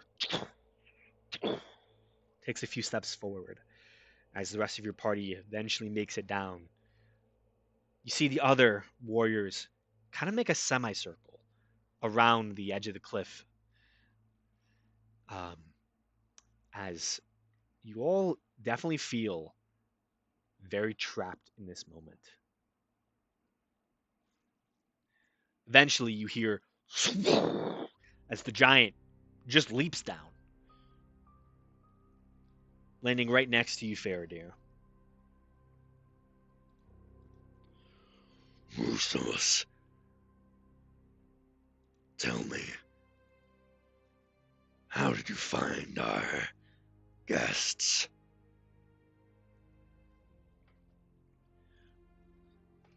I was trapped on my mission, General.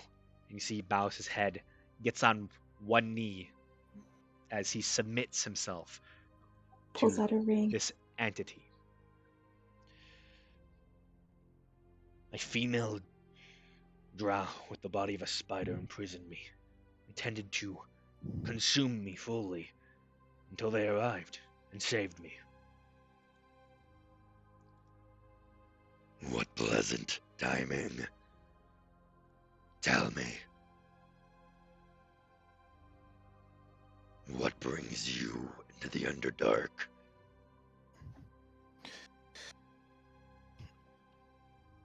We've been hired.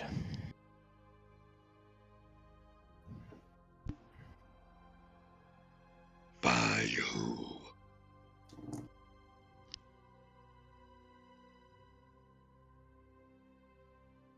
Those that wish to know if the Minks have presence in the Underdark.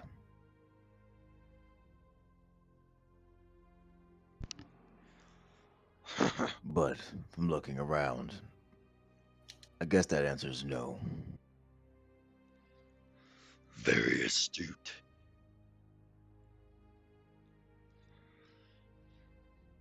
The Minks have no reason to be here in the Underdark. In fact, the Underdark is coming for them very soon.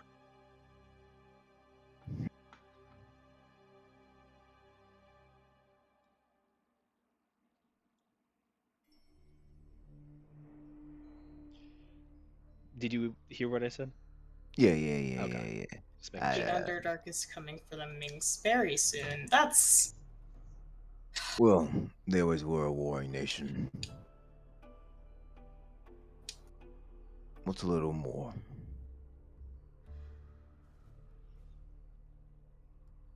Sadly, this won't be one they win. They didn't win the last one either. No, but they were a good distraction.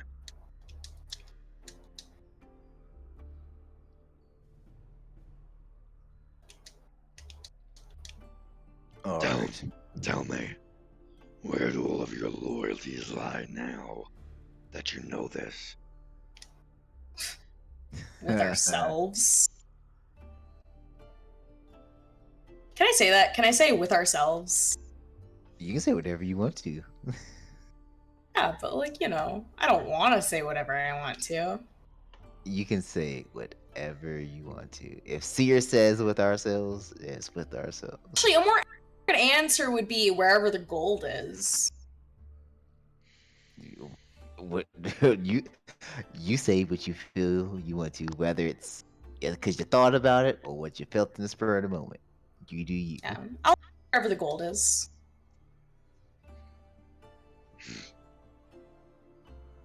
If material wealth is what you seek, you can have all the wealth in the world.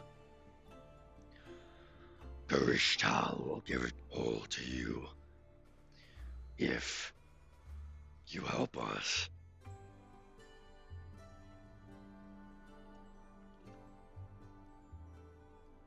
And how do we do that exactly?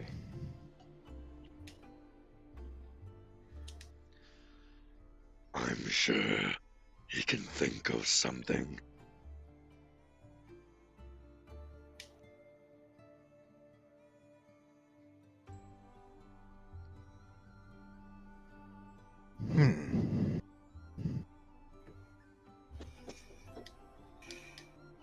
This is where our group needs to decide how loyal are we to the Grimolian Empire. I mean, at the end of the look, basically, we just need to get out of here, at least. Yeah. We need to That's- survive long enough to get out of here before we like decide Yeah. what we're doing. I mean, technically, not that many of us are even like citizens of the Grimorian Empire. I don't think What any will of us the are. world be like under So this guy's rule, though? probably not great. Yeah, that's the thing, ain't it? So, is this Garishtal here now, or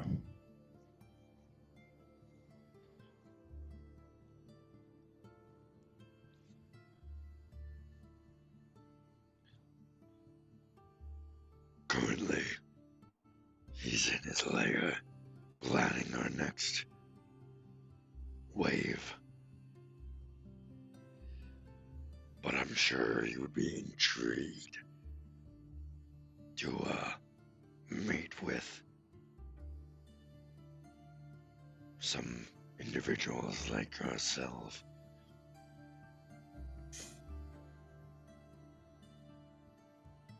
Well,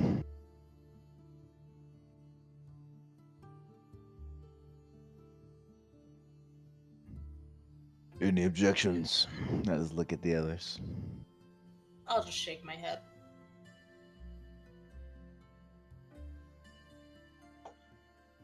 None from me.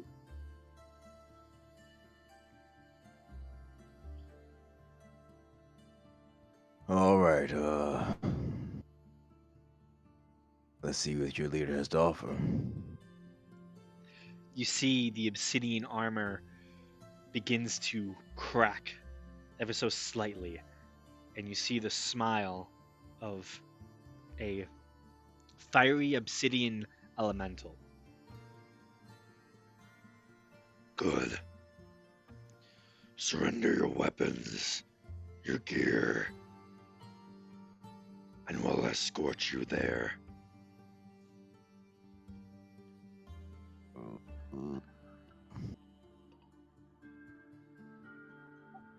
I don't know about that. I don't know Alright. about that one. Okay, so all right. Before we make our decision, Graham, I feel we got to. I feel we need a discussion out of character really fast. Yeah, go ahead. My voice needs to recover a little bit too, so. Yeah, I I think, figured. yeah, I imagine that voice is hell on your vocal cords. Yeah. I've been practicing Please that do voice. not make yourself bleed. Listen, I've been practicing that voice for 8 years. That deep, the deep rumbly thing. Yeah. Okay. All right. So listen. If we, I'm gonna say it like this: if we decide to give up our weapons, and we do go meet this thing, we have to fully commit because Failure without her weapons is not doing much. Literally nothing. And if I have to give up my gear, I can't get us out of there. Exactly. I won't be able to get us out either because I won't have any of my tuning forks. Do you think maybe we could persuade him to let us put our gear in the bag of holding so we can hold on to it, but it won't be on us? I truthfully, no, I don't think so. You can always try, you know. I But think we should just say no. Okay, what if? But if we considered say gear? no, what's stopping these 15 obsidian monsters from killing us right now? And a fire giant. And a fire Good giant. point. What if we just ask really nicely if we can go home now? they're going to try to No. kill us. Yeah. That's definitely what's going to happen. Yeah, that seems likely. Okay, what is considered gear? I'm pretty sure they're going to want to take They everything. they're stuff. going to strip you of everything. We're going into that chamber butt naked. No armor, at least. Oh, Belrix will take 10 minutes, Lord. Everyone has AC So, like, of That's nothing. why I'm kind of like, I wonder if we should try to at least let us hang on to our gear. So we're still going in there butt naked, except like our gear is like within our possession still. Okay. So basically, what I'm getting from this, from everybody's tone, is one, we ask them, if we'll have our gear like put away, but we keep it, and if they say no, then we say no. Is that kind of what we are coming to? Direct no. I think we should at least try to not be like, because like if we go in there without any gear, We have to do whatever he says. yeah, we have to. We have to, because even with my spells, I won't have my I won't have my crystal to cast most of my spells. Yeah, and I won't have my spell book, which means I can't do jack shit. I will be just a normal person. I will be just a human. Yeah, I Yeah. will just be a human being. Farador will just have her fists. I can't use any of my rune stuff without my equipment. And Belric can't do Divine Smite without a weapon in hand. I'll yeah. be in trouble. Mabeki will just hide. I bet he Yeah. leaves the rest of us to die. Yeah, I can't cast Yeah. like almost. I will say right anything. now, you are all currently standing in the melted bodies of a bunch of drow. Yeah, I Yeah. know is an option. That's why I want to see if we can maybe negotiate. Yeah, you're basically standing on the ruin. Like basically, they were, killed by firing squad, and now you're standing in front of the firing squad. Yeah. Yeah. Starting to think maybe this wasn't a great idea. All right, no, but look. At the end of the day, we found out what we need to find out. Yeah. Yeah, but now we can't get out. No, I can get us out. We need a cleric with word of recall. Dependently, I can get us out. Now, will it? It won't be back home, but I can get us out. And then from there, I can get us back home. Plane shift? I don't think you will. Yeah, I have to cast plane shift. And then, you know what? No, we Well- can't get back home because I can plane shift us somewhere else. Then I have the tuning fork for material plane. Then, Cinti, you don't have plane shift prepared, do you, Cinti? Shift us. But all right, then after a long rest, If you we plane get shift us into the elemental realm of air, we should be able to get out through Tyvast, right? I don't. What? Let me see, hold on, let me look at plane shift really fast. Is it one action?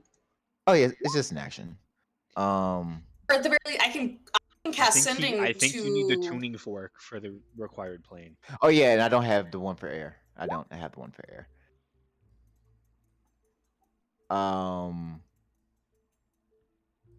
You can specify the target. So yeah, if I had the one for air, I could say near the portal for elemental plane of air. I could Do do you that. have the one for Earth? No.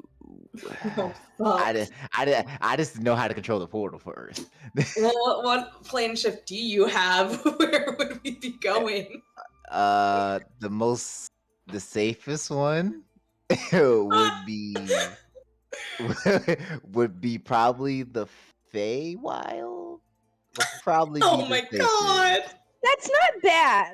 Okay, Feywild okay. isn't a bad place. They Okay. actually have a lot of rules there. So So we could really go to weird we could rules. spend like a night in the Feywild, and Cinti can prepare plane shift. I mean, like, Yeah. well, after a long rest, I mean, I would be able to plane shift again regardless. But Well, what? Still, like, the three that I have access to, well, a personal opinion, from the safest to the most dangerous, is Feywild, the Fire Plane, and the Abyss. Let's just take a day trip to the abyss, guys. I mean, yeah. Don't you It's have? so safe there. Wait, what's the last one? Don't you have another one? The other one's the 24 for Material Plane. which we're already on. I had four of them. We need to get you some more forks. Yeah, these are the ones I got from Charo. The one from Material Plane, which is just a regular silver one. Can you not green use one. that and put us somewhere else on the material plane? I have to transport to a different plane. Oh, unfortunate. If you wait, hold up. You can We specify could target eat off for- to the Feywild for a hot minute. It's Oh, not. oh shit. I could do something. This could work if I teleport us to the elemental plane of fire.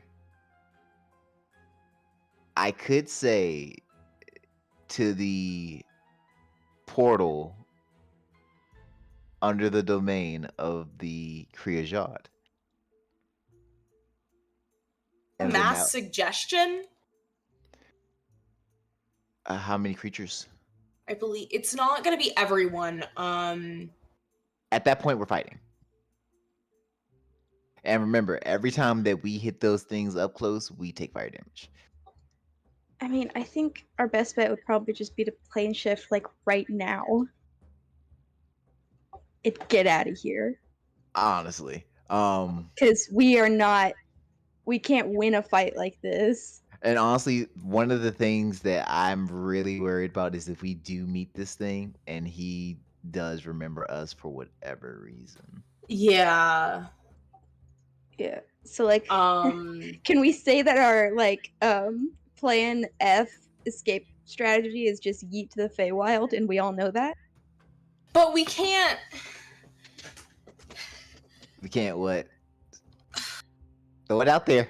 Throw it out there. I don't know. I don't know. This is such a fucky situation. Yeah. I think we have enough information to be like, this is what Yeah. they're doing is not good. And honestly, Like, look, I wanted to give them the benefit of the doubt, but it seems like bad in they're working with a very generally. powerful- yeah. All right. So all right. So how about this? We'll allow Seer to try to work her persuasion magic first. See how And that then- goes. As soon as that fails, Gamesh plane shifts us. Now I'm gonna ask this: do you want me to try to get close to the portal for the Kriyajad, or do you want me to just go to Feywild? I think we should just go to the Feywild. I think we can just spend a night in the Feywild. I think that's the Could be fun. safest option. Could be a fun little vacay. Okay. Yeah, the I only downside with have- the Feywild is the time dilation. That is all. Yeah. Okay, Also, the time memory. dilation or almost certain death. And know what? Oh yeah, it's not really a Uh, better option. And know Because what? we've Never never mind. met the Demijah of the fire plane. No, but see, the spell says you can specify a target destination in general terms. I don't have to have been there. Yeah, but like, what if we get there and they try to kill us because they don't know who we He's are? working with these guys too. Yeah, like Oh, they're working with the fire elementals. Kriyajad is working with them, then I gotta kill him. And yeah, but anyways, And do we really want to run straight into another fight? I mean, to be I fair, feel like the Feywild isn't a That's great fine. option, but it is our best option, I think. Yeah. that's fine. Look, that is fine with me. I was just throwing the option out there. Yeah. So Can't- Gamesh, can't you get your spell slot back with sorcery points? Not 7. I can only go up to 5. Oh, damn. Yeah. We can figure out what to do in the Feywild once we get there if we get I there. mean, we don't really have any options besides the rest. We have to take a long Yeah. rest. So regardless, Maybe we alright. can find someone there to help us, maybe we can't, but it's safer than being here. Okay. So I guess I'll try my So- persuasion. all right. Yeah, We what do Graham, you- We do our secret handshake that we all know means that we might go to the Feywild in a We just kind of all look at each other and we nod. Wait, hold up. Is Mabehi on Gumesh's shoulders? Right? She's with Gumesh. She's on Faradir's. currently, technically, because she climbed down with Faradir. Yeah. Okay. How close is Faradir to Gumesh? Probably I don't. we're all bunched together, so I don't need to be touching everybody to cast plane shift. Yeah. Okay. Okay. Yeah, We'll I figure it have. out as we go, because I have a way of communicating Oh. and getting this out to everyone. Oh. Okay. Well, I mean, it wouldn't be, like, secretive. It would be kind of obvious the more I think about it. Oh. Okay. Okay. Well then. it just says out loud, "Hey guys, let's go to the Feywild." Wild. Okay. But Alright, says it so- in Pig Latin. Okay. So, Graham, I think we're ready to jump back in. Okay. God, this is the chaos of our plans. That was a flashback to one time we were in the manor and we were talking about what our mega escape plan is if we ever in deep shit. I feel like we just kind of like all look at each other and then assume we're all on the same page, even if we're Yeah. We're like, we got this. We know how to. We've made plans for getting out of shit. And thank you for allowing us to talk about it, Graham. You could have been like, Yes. nah, you're in the heat of the moment. Figure it out. You're good. not. Oh, All right. Well, as he says, you have to give up your stuff. That's the last thing that was said to us, basically. okay. So I want to try to see if I can't ask about. Would it be alright if we put our stuff in a bag of holding? That's what you say to him? Yeah, like I want to ask, would it be would he be agreeable to us putting our stuff in a bag of holding, like in our bag of holding, instead of just giving it to him? As long as you hand me the bag of holding, sure. Hey, Gamesh, I think that's your cue. Arishtal will not be kind if you carry your weapons into his lair. The last time outsiders met him in his lair, well, it won't happen again. I bet he's gonna look at him and ask, why, can't he defend himself? I will smack you. I'm sorry. I want to let her do it. Just Let her do it, but I think Siri's gonna just kind of like shoot her a side eye, like, the fuck are you doing? Yeah. You see this obsidian warrior, 16 feet tall, turns his head towards you, and then you hear as you see two of the obsidian warriors, their chests open, and pouring magma begins to come out. And on that note, all right, yeah, fuck you and your leader, and I'm gonna cast plane shift. Okay, you begin to cast plane shift. Give me one moment. Oh, they're gonna counterspell me, guys. I will counterspell them back. I will counterspell them back. Oh God. We did all that planning. Holy fuck. I will counterspell them back. I just have to ensure something. And of course, I'm going to use distance spells, so it's range of 30 feet instead of touch. Oh, okay. Good to know. Good to that know. way, so I can just yeah. That's one of the main reasons I took this meta magic. In case we have to make a quick escape, I don't have to just be next to everybody. Okay. As you see two of them open their chests, you immediately reach in your side pouch, grab the tuning fork. To which plane? Fae. Fae? The green one. Yeah. You grab the tuning fork to the Feywild, and as you pull it out, you begin to use your innate magic given to you as almost bestowed upon you as Zemajad, and the earth elemental plane around you and your sorceristic abilities extends outward. As that is happening, you see one of these almost like a smaller obsidian warrior, kind of lighter on their feet. I'd say Faradir and Balric notice something else about this individual as they begin to attempt to shatter the spell. It is then shattered by Seer. Okay, and I'm gonna cast that yeah, counterspell at 5th level. Easy enough. They just did a base level counterspell. Faradir and Belric, with higher passive perceptions, note a similarity that is disturbing. When you were in the Earth Elemental plane, Moldav was experimenting with giving magic into elemental stone warriors. you get the sense, just by watching this magic being cast, it's unnatural for this entity to cast magic at all.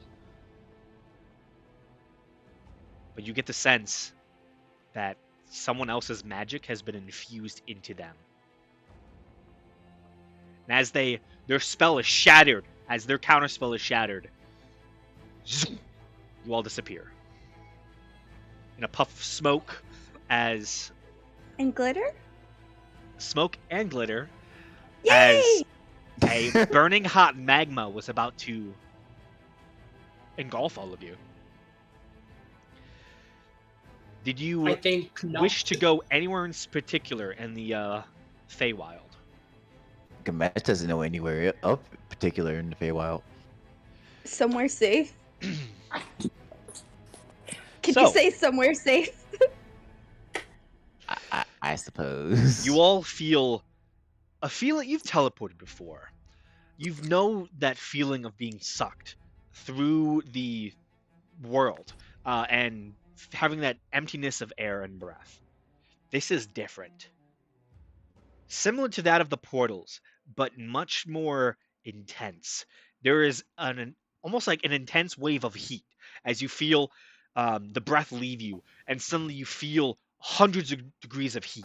Then you feel an extreme cold hit you, and you feel all these different things hit you as you were traveling through the plains at a great speed. You all appear in the middle of a small grassy meadow surrounded by the tallest trees you ever seen. It reminds you slightly of the forests around the Riverine Forest, but more wild, untamed. There are massive vines that hang from the space around you. The very trees themselves seem almost weighed down by huge clumps of moss. Even giant fungi seem to just be ever present on the limbs of the trees and everywhere else.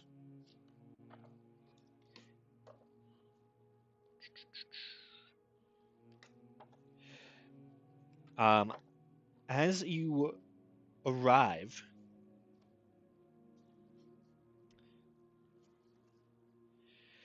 the air hits you, the smell. It is sweet and intoxicating. Look around the space in this little meadow, and you don't see anything. It's almost very quiet. You feel like you're alone for the moment.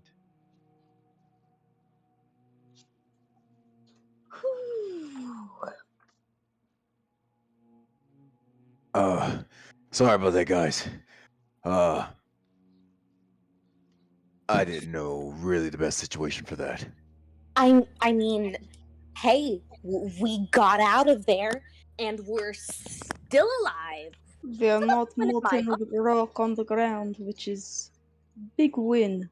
Yeah, I'm pretty sure we're in the Feywild. The what? The Feywild. You know, Poppy's the first spirit.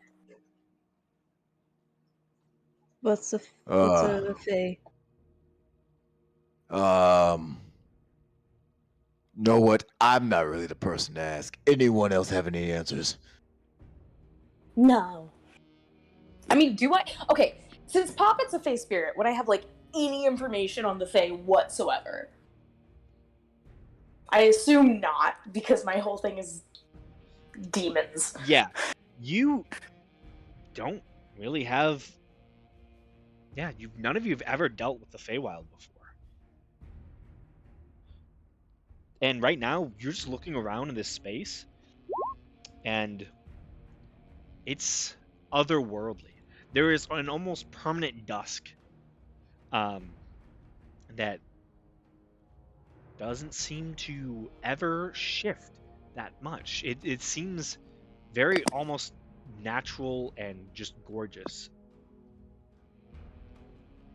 I was gonna make the joke that Faraday actually would know something but it wasn't as funny because it didn't seem like anyone else knew anything.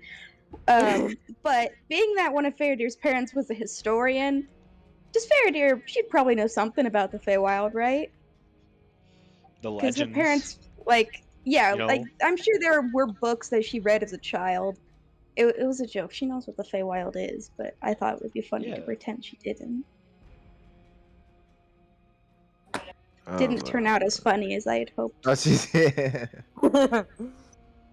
it happens to the best of us. You know. Okay, Graham, I have a question for you. Yes. I bet he knows that her Silver Raven has the animal messenger spell, right? Mm-hmm. Awesome, cool. So she's gonna pull this little Silver Raven statue out of her bag and ask the party, could this be of use? It can send a message maybe to like an ally here, or something good. I mean, we don't really have any allies in the Feywild. Actually, what Senti asked is a good point. Because when you summon a Fey spirit, it's an actual Fey that you're summoning. So, like, would Senti be able to summon someone that could help us, potentially? I also have summon Fey Spirit. No, but I think yours is like a legitimate conjuration, not like actual bringing a Yeah, being from the probably Fae. not. I don't think it is anyway. Unless Graham says it is, then it is, and I'm running with it. Listen, guys, I can summon a fiend. I'm sure they know. I'm sure they know all about the Fae. Yeah, I'm sure this demon or devil that I summon will know everything we need to know about the Fae. I kind of want to just like say this. I'm looking through the Grim Hollow book right now, just like kind of looking through Fae and stuff, and there's a monster in here called a Dread Llama, and I just like it. I just thought I would say that. Okay. All right. Nice. Well, how about we don't use the Dread Llama? How about we don't? I'm not ready. Oh no, not at all. Speaking of, I think while everyone is talking, can I go ahead and summon my faithful hound?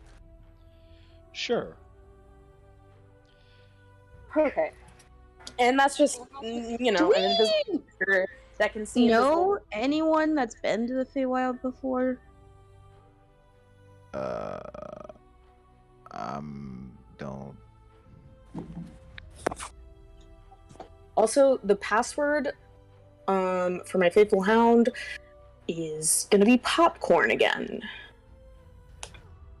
Okay. That's what I was trying to do. I was just thinking if there's anyone if anyone has sending prepared, maybe message someone and ask, like, hey. I have sending. I always have sending. Yeah, just to know if we knew anyone who knew anything about the Feywild. I don't think we do, though. We've never interacted with the Feywild. We've never talked to anyone about the Feywild. We've never fought anything from the Feywild. Feywild Dark? House. Maybe we just stay in the Feywild for a while, guys. Just have a fun little adventure here. We definitely need to take a nap. Yeah.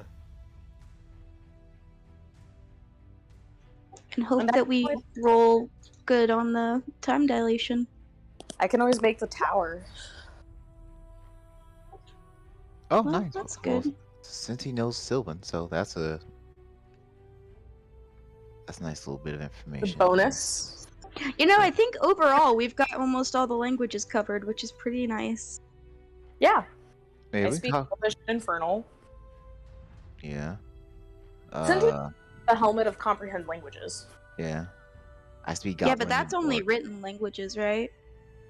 Mm, I'm pretty sure comprehend languages is just written. That's me with my goggles. I think comprehend languages you can take it and you just can't speak it though. I'm the one who has comprehend languages only in written with my goggles. Okay. I can cast my goggles, but I can only comprehend like written languages. I don't know about Senti though. I thought Senti's helm was the Well, normal. the helm you cast comprehend languages. Yeah, no, but like you, you understand the literal meaning of any spoken language that you hear. You also understand any written language. You can't speak it though. Okay. I always mix up tongues and comprehend languages and get them confused. Okay. So as you all have been spending a little bit of time talking, Faradir, you begin That's to me. notice something.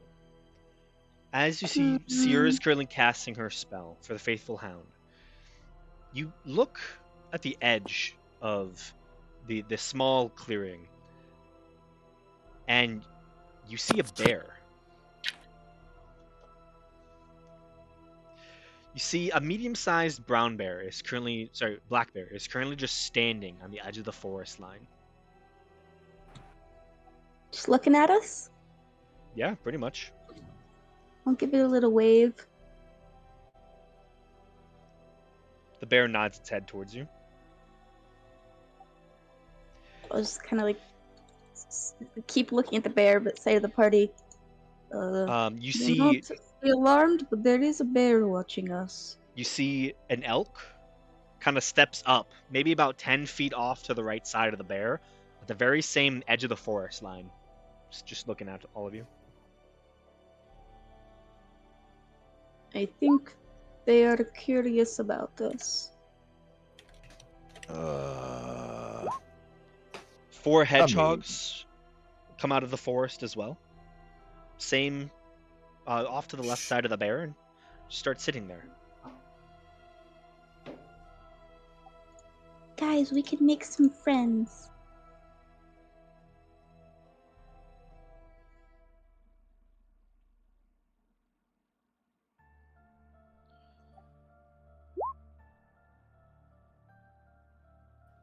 She speaks animal. You see a moose arrives. In general, every couple seconds, you see more and more beasts. Some of them not very small. You see some dire animals start arriving on that side of the forest. Just watching. But after a minute or so, it's about 20 different animals. Okay, Mabehi's gonna use her rat ring to see if there's any rats around that would help get food for the camp. I can technically scavenge for food. We if have we ways need of any, getting but food. we don't really need. Why do it to. yourself when we can have a rat do Mabehi, it? so you take out your rat. You start trying to speak to rats. Yes. What do you say? Are there any rats out here? Any rats in the house tonight? The darkest name. Got a meal to cook and I don't know how to cook. You see, Mabehi, a single rat comes actually out of the forest line, breaks the step with all the other animals who are currently in a line, a straight line, just watching you, and walks about 15 feet away from you. My dog starts going wild. Yeah, the dog just starts barking. I'll quiet it. I assume I can make it quiet.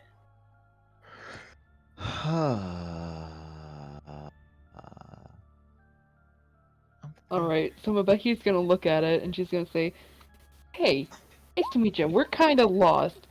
Could you help us?"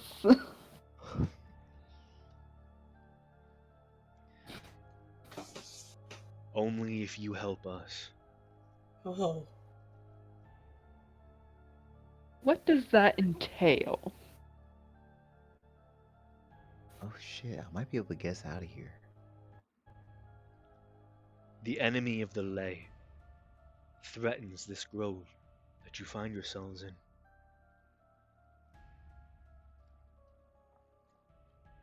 Who is your enemy? The Grinstaga. The nightmare incarnate.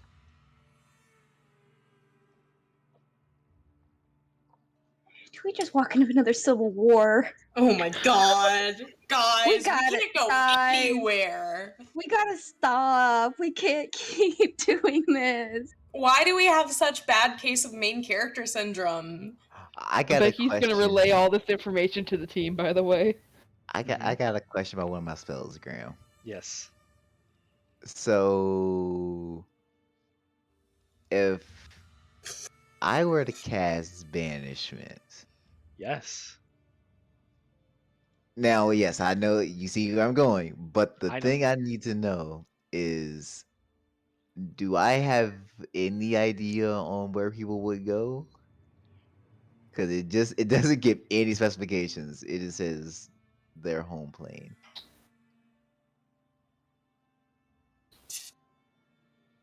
It says the target is native to a different plane of existence than the one you're on. The target is banished. but You the would thing have possible. no clue where they would end up. I can send you guys some. For all we know, we could go right back to the fucking cave. Mm-hmm. Or I can send somebody to the middle of the fucking ocean. Or it could Best be right to back wait. to the plane we just came from, though, too. Well, that's the Yeah, material plane. that's the material plane. Wait. Oh. Well, no, wouldn't that just... It could send us back to the Underdark, is what I mean. Yeah, Yeah. that's the plan. So that's all. Yeah, I'm not gonna do it then. I'll refrain. Listen, worst case scenario, we don't get help from this rat, and we just take a nap, and then we leave. I can always put up some walls. So, But yeah, so Mabehi's gonna relay everything that's been told to her to the party. Oh my god. We couldn't just lay in the grass. No, we couldn't just lay in the grass. That'd been too easy.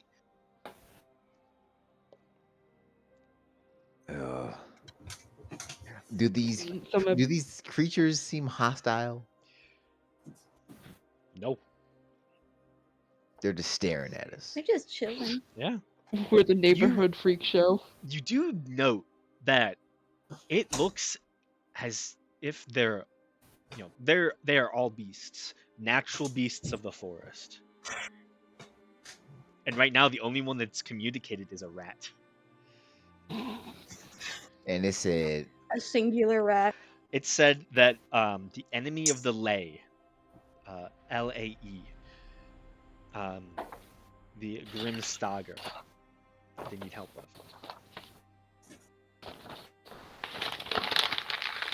Oh god. Alright. This could potentially make our lives very simple or very complicated.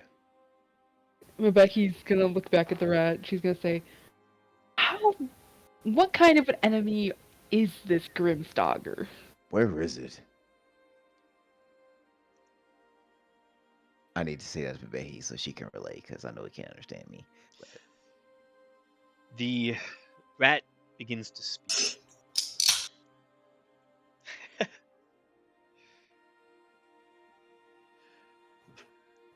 The Grimstagr was once a fae who made a deal with one of the older fae. As their warlock, they were sworn to carry out their duty, but they corrupted it. Twisted themselves out of their punishment and their duty, but retained the power.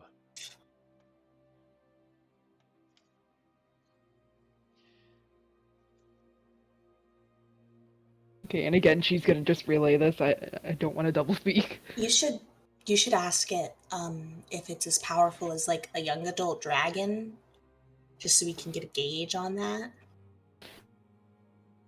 And she's gonna look at the rat. She's gonna say, on a scale from young adult dragon to world-ending monstrosity, how strong are we talking?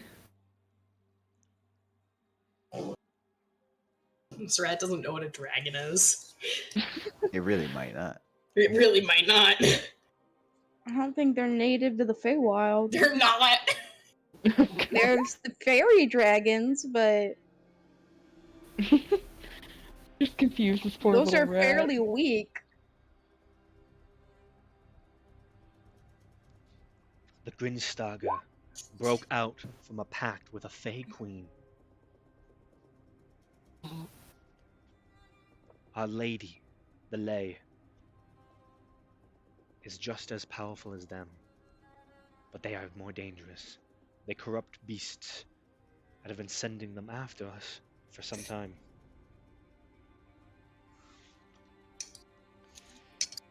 He has already sensed you. He will be coming for you. And she's gonna relay that too. Sounds like an archfey level type of thing. Well, fuck. Now we gotta kill him. Now that he's hurting these innocent forest creatures, yeah. No, now that he's after us, fuck these creatures. I'm glad. You're ready. I'm glad. He knows I'm we're glad. here. I'm like, Gamesh doesn't give a fuck about these animals. But they're so little. Listen, if the It's about Grimstalker to came to hard. me and was like, I'll leave you alone if you kill these animals, I'd kill these fucking animals. A lightning bolt. Yeah! Hey, ask them to all line up. We'll bless them. will make their death swift and painless. Yeah, fuck. 7 foot Becky's lightning bolt. gonna Let's go. Yeah. But he has a question for the rat. Would Okay. we have any help in defeating the Grimslogger? I probably have the name You're a wrong. vegetarian. I Eat know. them. She- Doesn't like to kill animals. Well, close your eyes, You Verdi. see the rat turns back to the forest line of all these natural beasts and animals.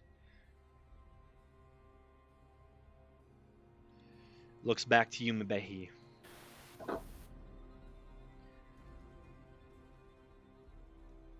No. Stay safe tonight.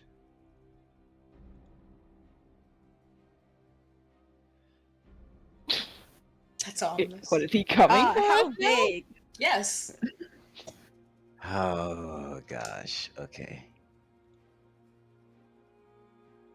And the rat will walk away. Oh, come on.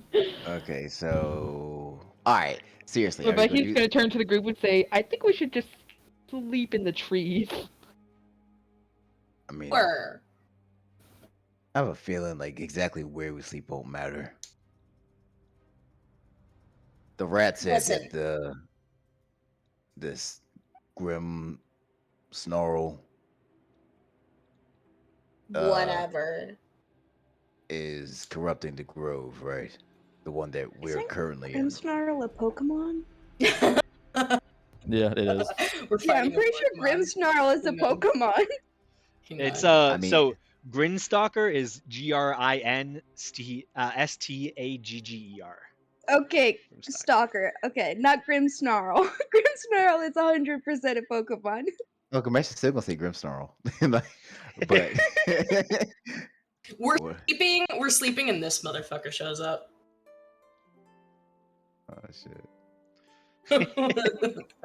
This guy Yeah. comes knocking on our door. To be fair, doesn't this look like something you might find in the Feywild? I mean, yeah. He's a It is a fairy fairy type. type. It's a Yeah, fairy he's a type. fairy type. He's so, you know. You know, Gamesh ain't wrong. Bram, bring in the Grimmsnarl right now. No, not gonna lie, Gigantamax Grimmsnarl, he's He's kind of dangerous. hot. Oh lord. Kind of hot. Not gonna lie, he's Is it built. this guy? Yeah, he's fucking ripped, bro. You know. Oh, dude, he Yeah, looks like one of the things. Obsidian Warriors. Yeah, Gigantamax Grimmsnarl can get it. Oh god damn it. Damn it. I'm not wrong.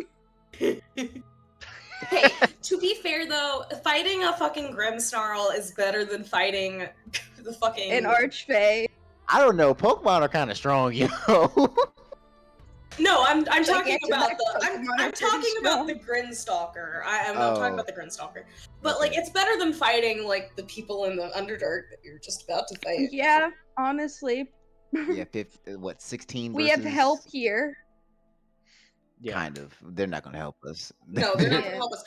But like, Are there any fey creatures around that would help at all, or is it just these forest animals that are getting fucked here?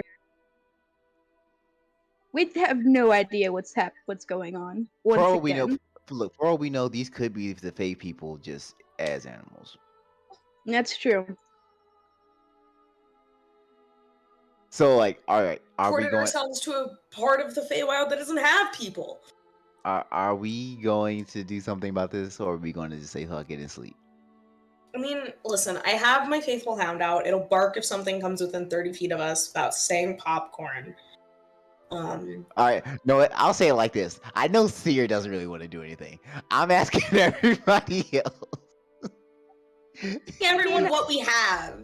I want to, but No, like for real, like Gamesh isn't going to be the type of not fuck what you feel. Like Gamesh is like, if your character would say maybe we should do something, just say it. Also, Faraday wants to help them. the way I see it, right, is I just now noticed I'm we're muted. gonna end up in Oh, a okay, fight where, Lord. like, this rat said that he's coming for us. Okay. So we might as well just Becky- wait for him to come, right? Mabeki will say to the group, if we help these creatures out, they will kind of be indebted to us. You know, that's a good point. Fae are all about that shit. Yeah, true. They have strict rules about, like, good deeds and whatnot. Since what do you know all this, Faraday? This is Laura! I know. This is Laura saying that the Feywild is pretty chill usually because they actually Yeah, have I know. laws and shit. Yeah, they also try to pin People those bitches think on your ass. Yeah, they think it's so chaotic, but like it's not. It's chaotic, but in a lawful way. They're lawful chaotic. They're honestly, they're very akin to devils with the way they handle their situations. Everything's really on a Yeah, they're a less deal yeah. malicious about it and more just tricksy about it, though. Like they're usually not out to just straight up murder people in their deals. They're out to just fuck with you. Yeah. Because it's fun. All right. Well, I guess it seems though. Ooh, that's a pretty dragon. I guess we're dealing with a grim snarl in the Feywild. Better than Graham. dealing with. Graham, pull up the Wikipedia article for Grimmsnarl. I forget the guy's name. What's the guy's name? See, look, it's Snarl. Grimstalker. No, from the fucking Underdark. The fire guy, the fire lord. Gratz. It's Garishtal. Ozai. Garishtal. It's better than fighting that guy. And also better than fighting Probably. 15 Obsidian Warriors plus a fire giant. Yeah. Yeah, it's definitely Ozai. Ozai, definitely, that's all it is. He's, Yeah. 50 Hey, foot man. tall Ozai. Hell yeah. I mean, if he's still got his nips out, that's vulnerability right there. just clamp onto him real tight. Farlord or Ozai does not know what battle armor is. No one's ever gotten close enough to him. Until Yeah, until this tiny bald child. Yep. the enemy walked of up. all great fascist rulers, a tiny bald child. All right, so what's our So what's our plan for dealing with this grim snarl? I guess we just wait. It's not like he's gonna take us by surprise because of the faithful hound. So at least we got that going for us. So what? Just I say we make like a 4-5 position, like here, to defend ourselves. I can build a tower. That's probably a pretty good idea, actually. I can build a tower that is 70 feet tall. all right. So, with that being the case, if it doesn't come attack us tonight, do we still We just should- leave? We should probably leave. We have a lot of shit going on at home. I'm just saying because it seems as though some people want to help the little furry critters. So, if it doesn't attack, Then I guess we can try to go find him. We could take a group vote when that time comes and see what's what. Yeah. all right. Let's just try to get through the night. it's been a long day. Yeah, we don't want to plan too far ahead when we don't even know what's gonna happen. Yeah. Okay. Cool. But maybe people should like prepare battle spells and whatnot, just in case, like if we do go after them. I have. I don't know what the I gotta preparation prepare my people spells. have prepared already. Oh yeah. I'm always prepared. Yeah, Ganesh, prepare your fighting spells real quick. Prepare your fighting spells. Uh, I'll give him a finger. I would love if we could get a long rest. But I don't think we'll be doing that. I mean, I'll have to get a long rest to be able to cast the spell, but. No, I'm saying like before we fight the Grimmsnarl, I'd love to get a long rest. Wait, you should like what spells have you used? I've used 2 first level spells. I've used a 4th level and a 5th level. Yeah. So. Yeah. So you're a little low. Yeah. Before you fight the Grimmsnarl. Exactly, the Grimmsnarl. I told you, I'm gonna make this stick. Everyone's gonna call it the Grimmsnarl before it's over. Get back my 4th, but I've also used a 3rd level spell slot. Graham, you gotta rename it now. What did I use a 3rd level spell slot on? Pull up the stat block, take out a Sharpie, scribble out Grimstalker. Wait, I haven't used a 3rd level spell slot. What is? I don't know. I think that's left over. Someone actually made the Grimmsnarl in D&D. No, my counterspell was 5th level. I'd assume a lot of Pokemon have D&D stat block. They're a prankster when the creature misses. It can use its reaction to make a false surrender attack against the creature. What? Oh. That's what attack is in the middle of the Sadly, it's only challenge rating 6, so it's probably not going to happen. Only. What if you send like 2 of them at us? Yeah, what if the Grimmstalker has Grimmsnarl lackeys? Oh, yeah. We're giving him ideas. No, listen, to kill us. There's definitely going to be something. So, you all set up a tower for the night? Yeah. If you don't want to do that, I could just set up some stone walls. I mean, I don't know what's best. I don't know if I should be like preserving. Why do I have 69 and I have 79 hit points? I should get full health. Listen, okay. Do people want me to make a tower? Because I can make a tower. I can use a 6th level spell slot to make a tower and give us all like rooms and shit. Is that not a ritual spell? Oh, you're right. No, is it? No, because I have to. That's unfortunate. I have the tower scales based of what I. You know, we're gonna have a small tower. We're gonna have a 4-story tower. There's gonna be 3 rooms and a bath. We can scrunch in. Yeah.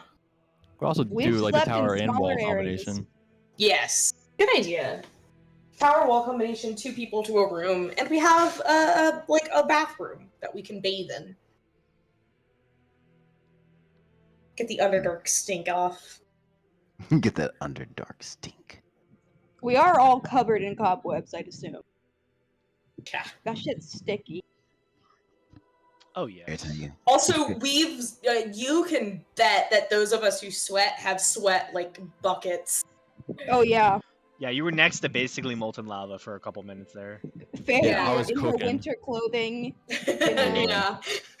Who never changes no matter the weather. I need to commission someone for a summer Faradir outfit.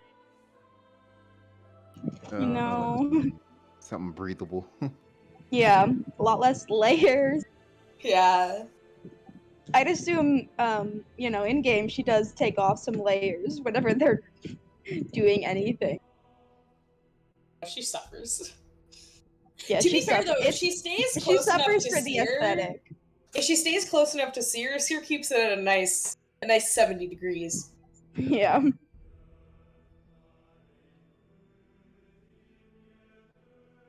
I love that I'm just an AC unit. We love to see it. This is literally like the only not winter clothing I have of her, and it's just a sketch my friend did. I mean, it makes sense. Yeah, it works. Well, I guess technically the art of her and Ystrad also is not winter clothing. It's like workout clothes on a mountain where there's snow. Mm-hmm. She is resistant to cold damage, though, so really there's no reason for her to ever wear winter clothing. It's just for the aesthetic. Listen, her gnome parents were like, "You're gonna catch a cold." Oh, absolutely. They were so protective. You think it was easy for her to get them to let her move away and live with some cloud giants? No. It was not an easy conversation. That was months of being like, Mom! Mom, Oh. please! Go ask your other mom. Mom! Go ask your other mom. Just back and forth. Oh goodness. But so tower, and rest. No wall.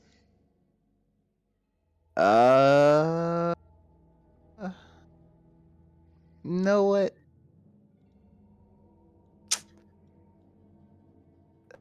Do I want to do the wall? Should I do the We wall? should probably reserve resources when we can.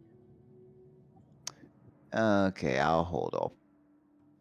Because the tower is invisible, isn't it? on the wall. No. No, this Oh, is I not thought it was Magnificent Mansion. invisible. No. This It's not Magnificent Mansion. Okay. no. No, She's it's just remember. I thought Remember that was remember what she was casting. No, remember she multi-classed, Right. so she does not have 7th level spells yet. Just spell slots. Nope. Ah, I cast a 4th level Galder's Tower. gotcha. Know what? Then know what? I will put up some walls then. And there's the Faithful Hound. We've got like layers of protection. Yeah.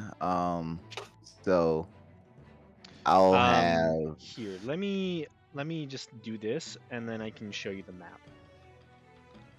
He said, "Don't worry. I know where I'm going to keep you guys at." We already have a map prepared. He's planning for us to He go said, to the "One Feywild day I'll all this catch you time. slipping." I mean, I have the tuning forks. I know he'd always think it was possible. Ooh, that's so pretty.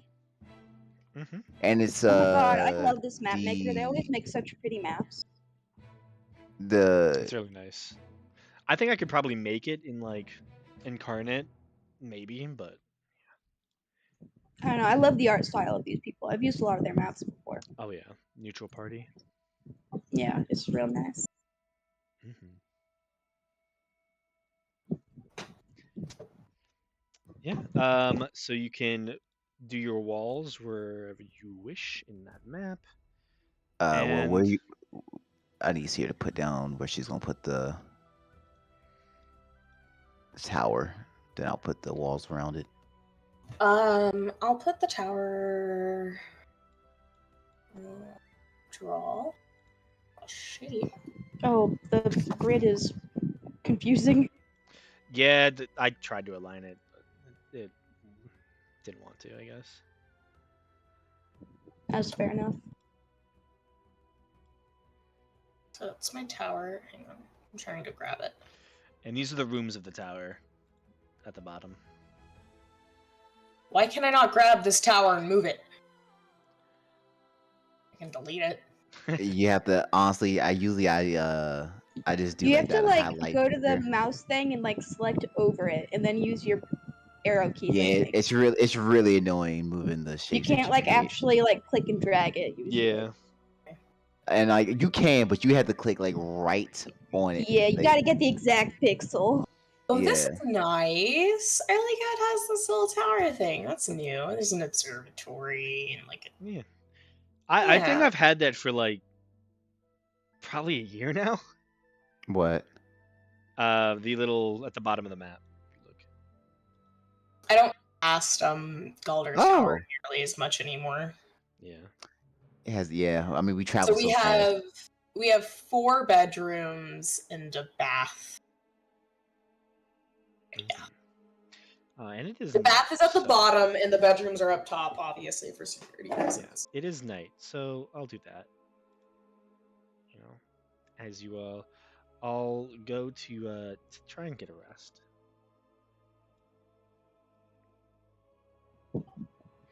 And Gamesh, you put up walls. Yes, and they are going to be. 'Cause I can do 10. Oh, and by the way, I'm gonna have my my faithful hound, like right there. All right, so they would go technically. Boom, boom. That's 1. That's 2. That would be.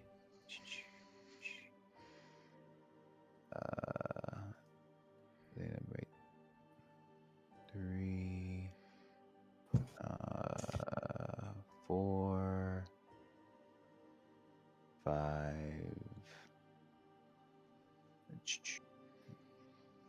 Right there. 6. 7. 8. 9 and like 10. Okay. And they'll be 20 foot high. Got it. So each wall will have, I think, 180 hit Are points. these like permanent walls? If They it will la- become permanent.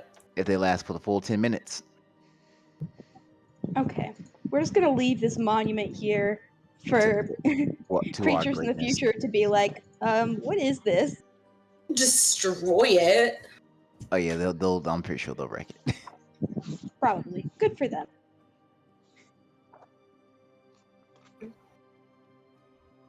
It'll become their Stonehead.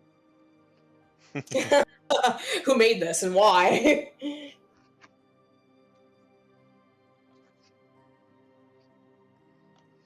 Okay.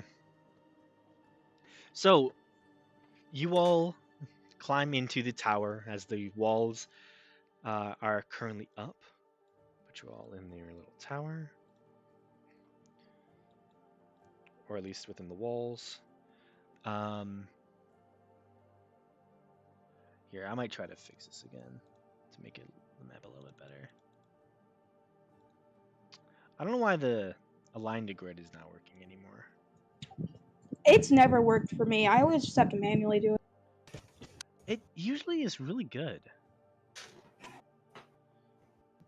I think it just hates me. Is that Hey, better? there we go. Yeah, there that's we perfect. go. Like it usually works. Yeah. Oh.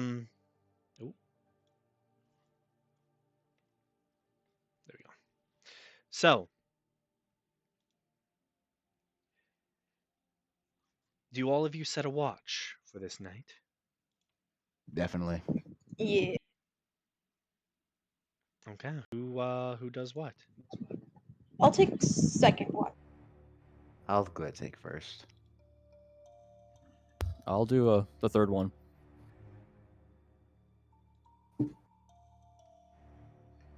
Okay. Yeah, Senti can sit outside. So where are you all watching from?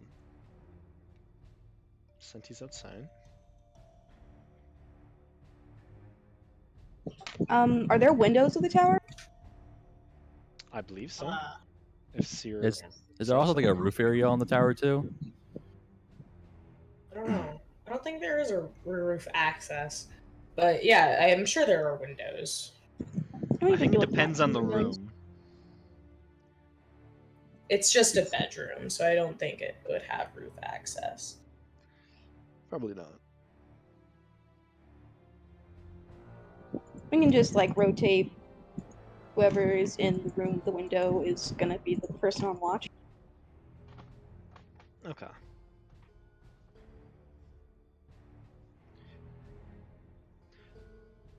So, first watch. Can I have a perception check, please?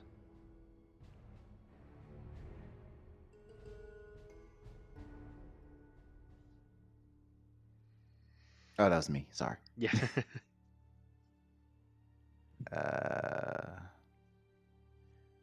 cursed. Can I give you my goggles, or are they attunement based? No, they're attunement based. Never mind.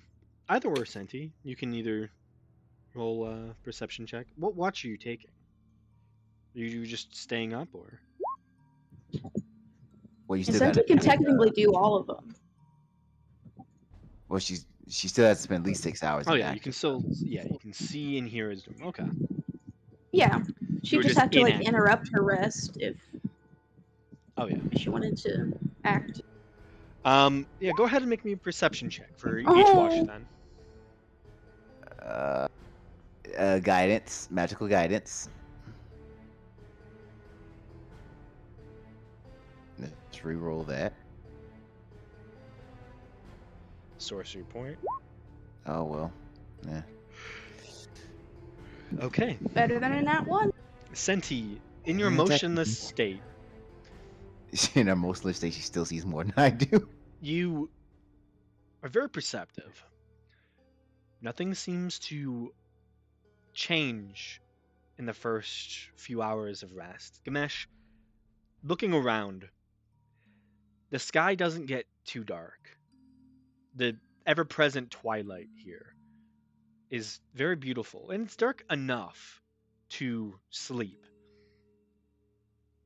But it doesn't improve the fact that all of the animals are still currently standing on the edge of the forest. They have not moved once.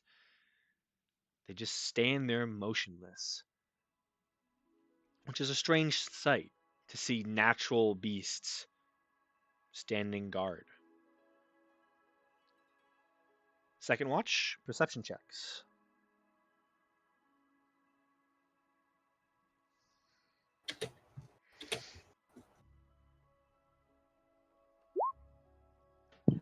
Ooh, good thing for advantage.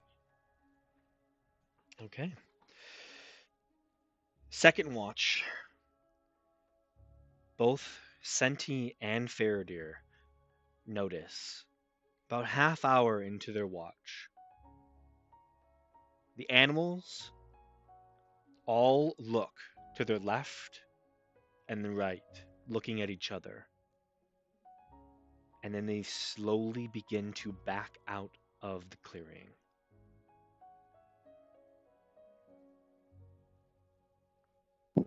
That's not ominous. Not at all. 2 minutes later,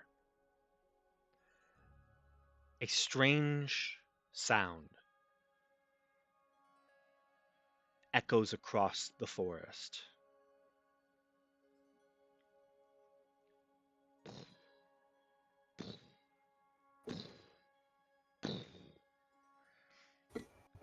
Loud footfalls seem to accompany it.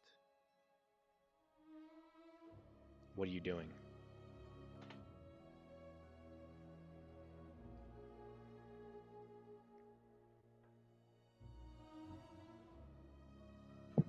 I'm sorry, can you repeat that? My mom walked in my room. Just like the last part of what we saw. Or heard.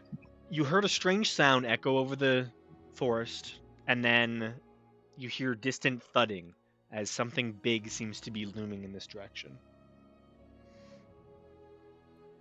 Okay. I guess I'm gonna start waking people up. Because big is usually not friendly.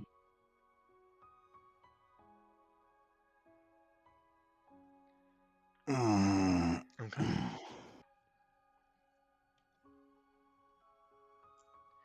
You all are woken up.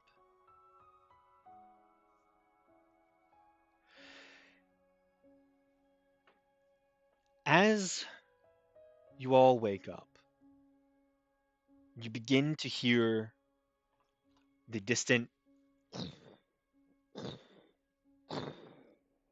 It's the Grim Snarl. Senti, you are the first to see the trees move off to the south side of the clearing.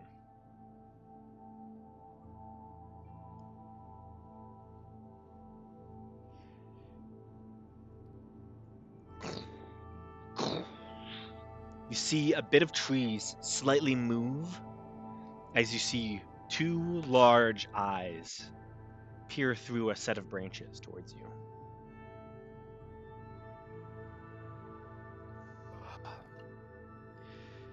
Faradir, you're the next to see it. You see the branches push ever so slightly further as you see a familiar figure enters into the clearing. Faradir, you see Ystrid currently stands some 30 feet from you. Actually, sorry, 65 feet from you. Huh? I don't have a token for her. I should make one. That'd help. But you see Ystrid just standing on the edge of the forest, just with a soft smile on her face. Does she look real? Make a perception check. Can't be. There's literally no reason or way for her to be here. Yeah, how could she possibly get here? You look at Faradir, you look at Ystrid and immediately note that she is not as tall as you remember. Ooh, couldn't he get the size right? As they are only a large creature. You see a soft smile on Ystrid's face. She waves to you. I'm assuming we're all gathered together. At this point, yeah. You woke everyone up? It is not Ystrid. I was about to say, what's your girlfriend doing here? Faradir knows exactly how much taller Ystrid is than her. She's had many of a night lamenting the fact that she has to ask her girlfriend to pick her up so she can kiss her. Uppies, uppies. Uppies, up, Yeah. up. As Ystrid is just like waving to you, you see she takes her hand, grabs her lower jaw, and breaks it, ripping it off of her flesh. Oh. She then chucks it to you.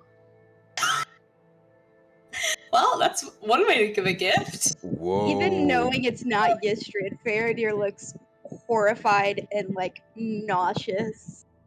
Oh. That's fucked up. You do note that as Ystrid throws the jaw, it gets maybe about 2 feet away and then disappears. Illusions. Of course. Is everyone awake? At this point, yeah. So, I guess the Grimmsnarl is here. And it can see our thoughts. Who You knows? see, Faradir, you watch as Ystrid takes one of her eyes out of her socket with her fingers. All right, you can stop that now. I'm Hey, gonna Faradir. pull out my longbow and shoot it. Okay. Ooh. Make an attack roll. You dare use the face of my beloved. It goes right through it. Okay, so it's an illusion. Cool. Mm-hmm. Can I like look around to see if I see anything else around us that would be like sneaking up on us or something? Make a perception check.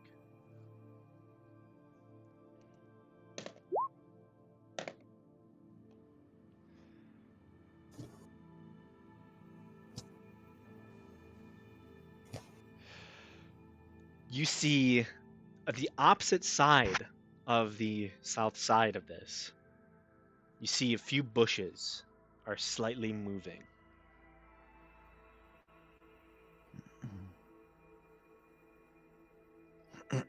But you don't see anything there. Just the bushes. There is something behind us as well. Possibly. How close are the bushes to my hound? They're underneath like this area, so they're about like over here. All right. All right. Well, good news. If anything gets within 30 feet of my hound, we'll know if it's real or not, because if it's an illusion, my hound will not bark.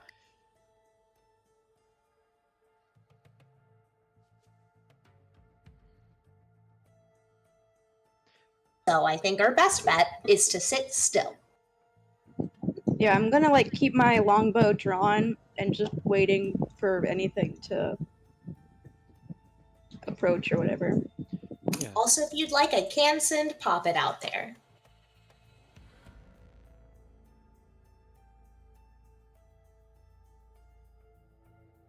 I would very much rather not, though. Right.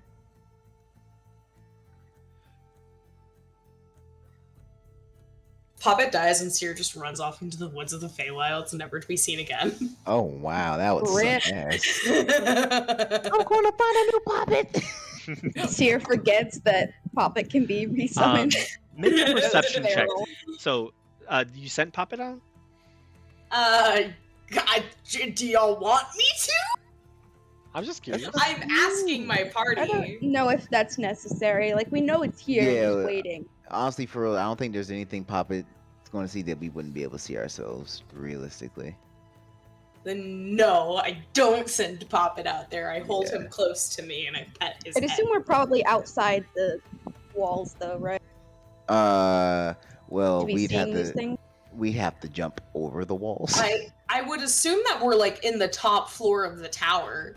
No. After seeing like the eye and stuff get popped out, and once Faraday shot through, and then she said something's behind us, Gamesh would go down. I would use mold earth to kind of make a little ramp platform that I could jump up to the top of the wall and climb over.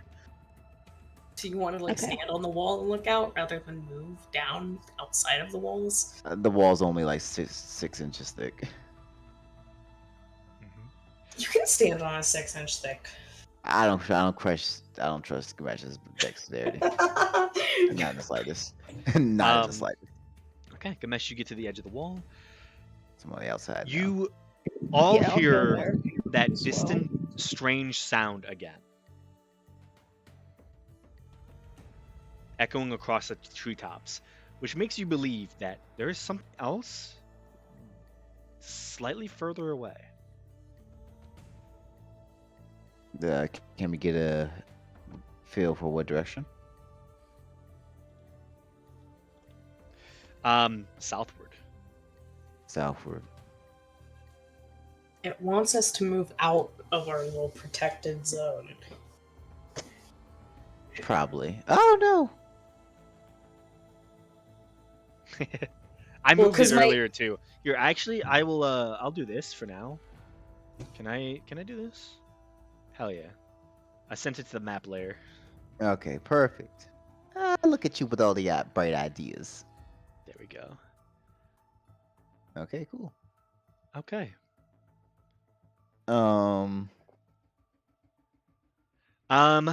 Let's see. Because this I thing will- seems like it uses illusions, and so I feel like staying within the range of the hound is the best thing we can possibly do. Because Oh, they here- can tell us. You hear the sound something's again, illusion. closer, louder this time. Of course, that's the safest thing. But what will be the most fun story to tell? I'm just saying what the I safest know. thing is. I know. You do you. If you want to die being an idiot, you have fun. Like I said, if the thing killed Poppet, Seer would run in after the thing. Yeah, of course, of course. I will. I'm going to cast Terrain Dive Okay. at 5th level. Okay. Okay. Then my bonus action, I would get my spell slot back. Who's still at the top of the tower or looking over the edge? of the wall. I would say Seer is still at the top. I don't think Seer's gone Rebecca. down. Okay. So I have a 50-foot burrow speed and I need you 5 to make dex saving throws. As you hear the sound even closer this time. Does my dog bark? No. oh, what's your dog's range? 30 feet. Okay. Mebehi passes, Seer just passes, Senti fails. Belloc, you pass. And then I need Faradir to make a dex save. Oh, I'm not in the tower. I'm down Yeah. with Gamesh. You're in the range though. Oh, I thought you said up on the tower. Nope. As long as you're within that 20-foot radius square. Yeah. Faradir, you yeah. fail as well. Senti and Faradir Oh. glow with magical light as you all see way over here, becoming uninvisible. I really, Faradir, Seer, and Mebehi can see it. You see a tall, no-jawed version of Ystrid, currently just standing on the edge of the forest, having just cast a spell over Faradir and Senti. You then hear the sound, honk, honk, and bursting through the tree line, you see a giant 7-headed goose. God damn it, Graham. Honk!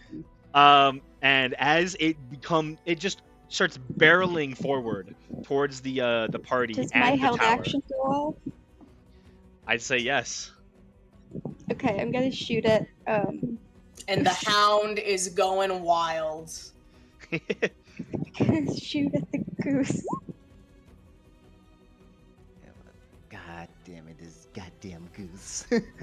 Graham has been waiting to use this son of a bitch. I know Does he an had. 18 hit the goose? And do you see Graham's 18? profile picture? I know 18 he hits. has a thing for geese. Okay, I've I got think it's just two really more. funny. I know you have a thing for geese. It's okay, man. Listen, birds are cool. I used to have No. one. It was good. Okay, so I'm that's not judging. 26 damage to the goose. 26 damage to a goose.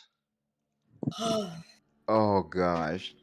The Okay. That's a lot of goose damage. That's Aiming a at the necks. that's a lot of gamish. God damn it. Goosage, if you will. Yes. Oh. And as the Goostra begins to charge towards the party, I'm gonna end the session there tonight. As next session we will kick off combat against a Goose Hydra. All right. Yeah. Okay. Yeah. Thank you all for Oh. playing, and Oh yeah, Graham. I wanted to ask something. How would you feel about a custom meta magic, a homebrew meta magic? I'd be totally up for it. Okay. Also, I recently have been looking through some interesting PDFs for like D&D, and if you want some more like earth-based magics, I think I have some that might look interesting to you. I'll definitely look into them. Yeah, it's actually a free PDF that I found, Okay. but I'll send you. And I'll send. It was one I came up with. I'm gonna write it out though, but I'll send it to you in Discord. Hell yeah, The meta of course. magic.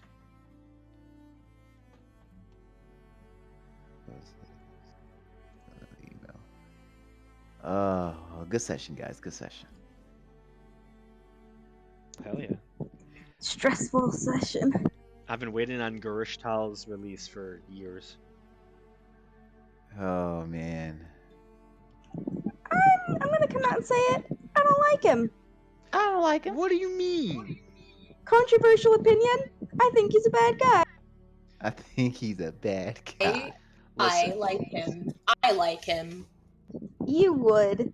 What's supposed to fucking mean? Miss, I gotta get the power ready. Miss Fuck the Hedgehogs.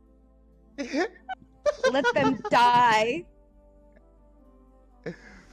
Hey, I mean, to be fair, Gamesh was on that boat too. So. I mean, now this thing is fucked with Faradir's emotions, so she has to kill it. Oh yeah, no, it's on and popping now. It's different. Yeah. Also, if And you I want have to to send make me, a Ystrad token. yeah, if you send me the Ystrad token, I'll definitely switch out the.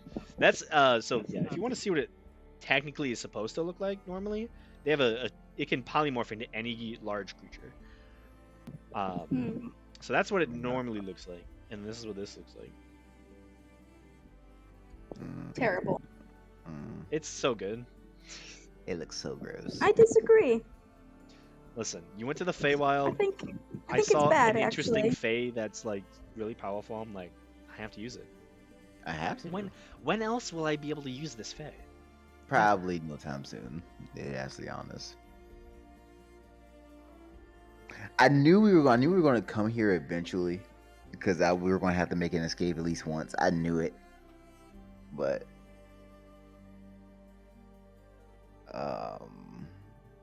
Yeah. what am I meta match? Honestly, the second you sided with the fire giant, I worried for all of you. Not gonna lie. I did not side with the giant. You freed I him. was curious. Yeah. I wanted to Graham, see what was happening, and then we saw what was happening. did we make the I right legit decision in think they'd running get all away? angry about me asking that. Hell yeah, you made the right decision. I I would have honestly, gotten creamed. not gonna lie, I actually forgot that Garish Tal would have recognized you, because he was the other guy. Like, he was the guy on the other side of that corrupted.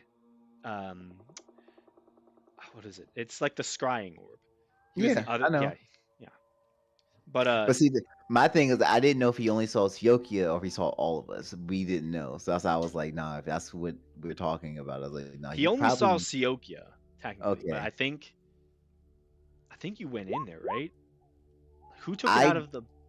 I tackled her to the ground to get her off of it. It saw you. Okay, yeah, then yeah. So. The outline that anyone who crossed that outline, it saw them. Oh yeah, no, yeah. Then I did. He definitely saw me then. Okay. Yes. Not worth it. No, it wasn't. If we were going to do an evil campaign, it would have definitely been worth it. But we're not doing our evil campaign, so No. Next campaign though. we're being. We'll help him on his Make it third so- revolution. Finally. I didn't think they'd get so upset over Mbeki asking that question. Because it's like, yo, you're just trying to get them to attack us. Yeah, really.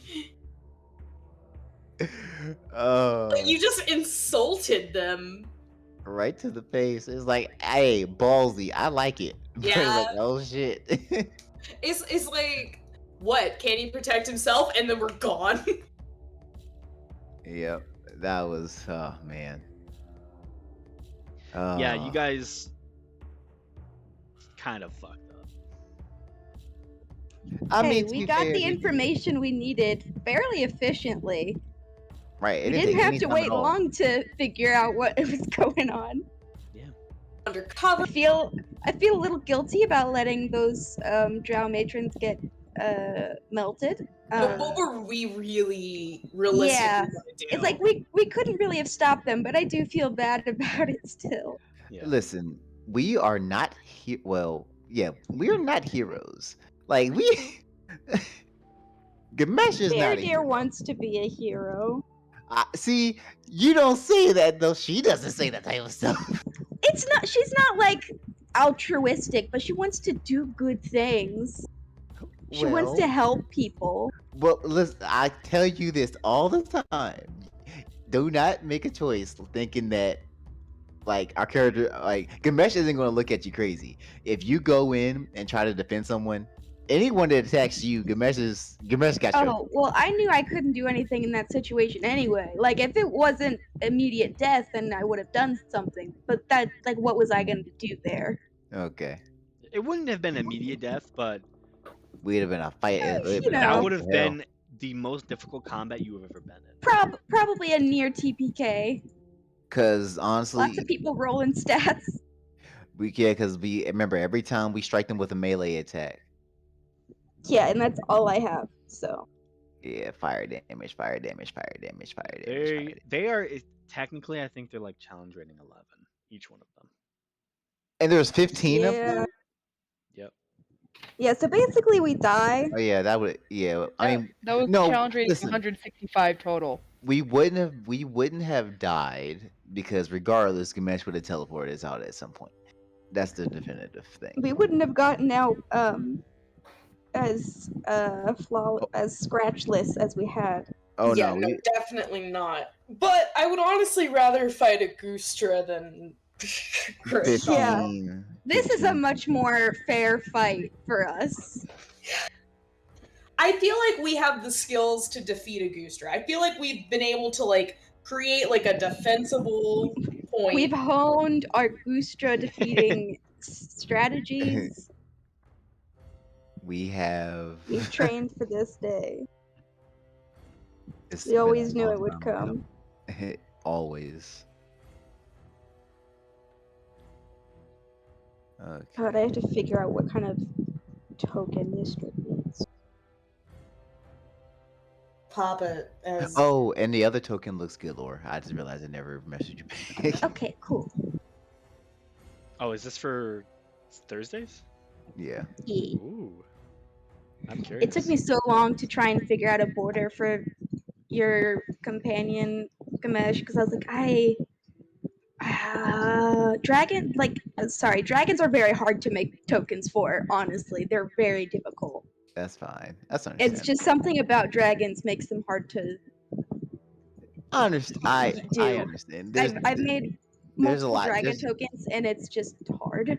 I'm so curious now. There's a lot to dragons in general. Yeah. Okay, so I can close this. I can close that. I did have a lot of fun making the token for your character, though.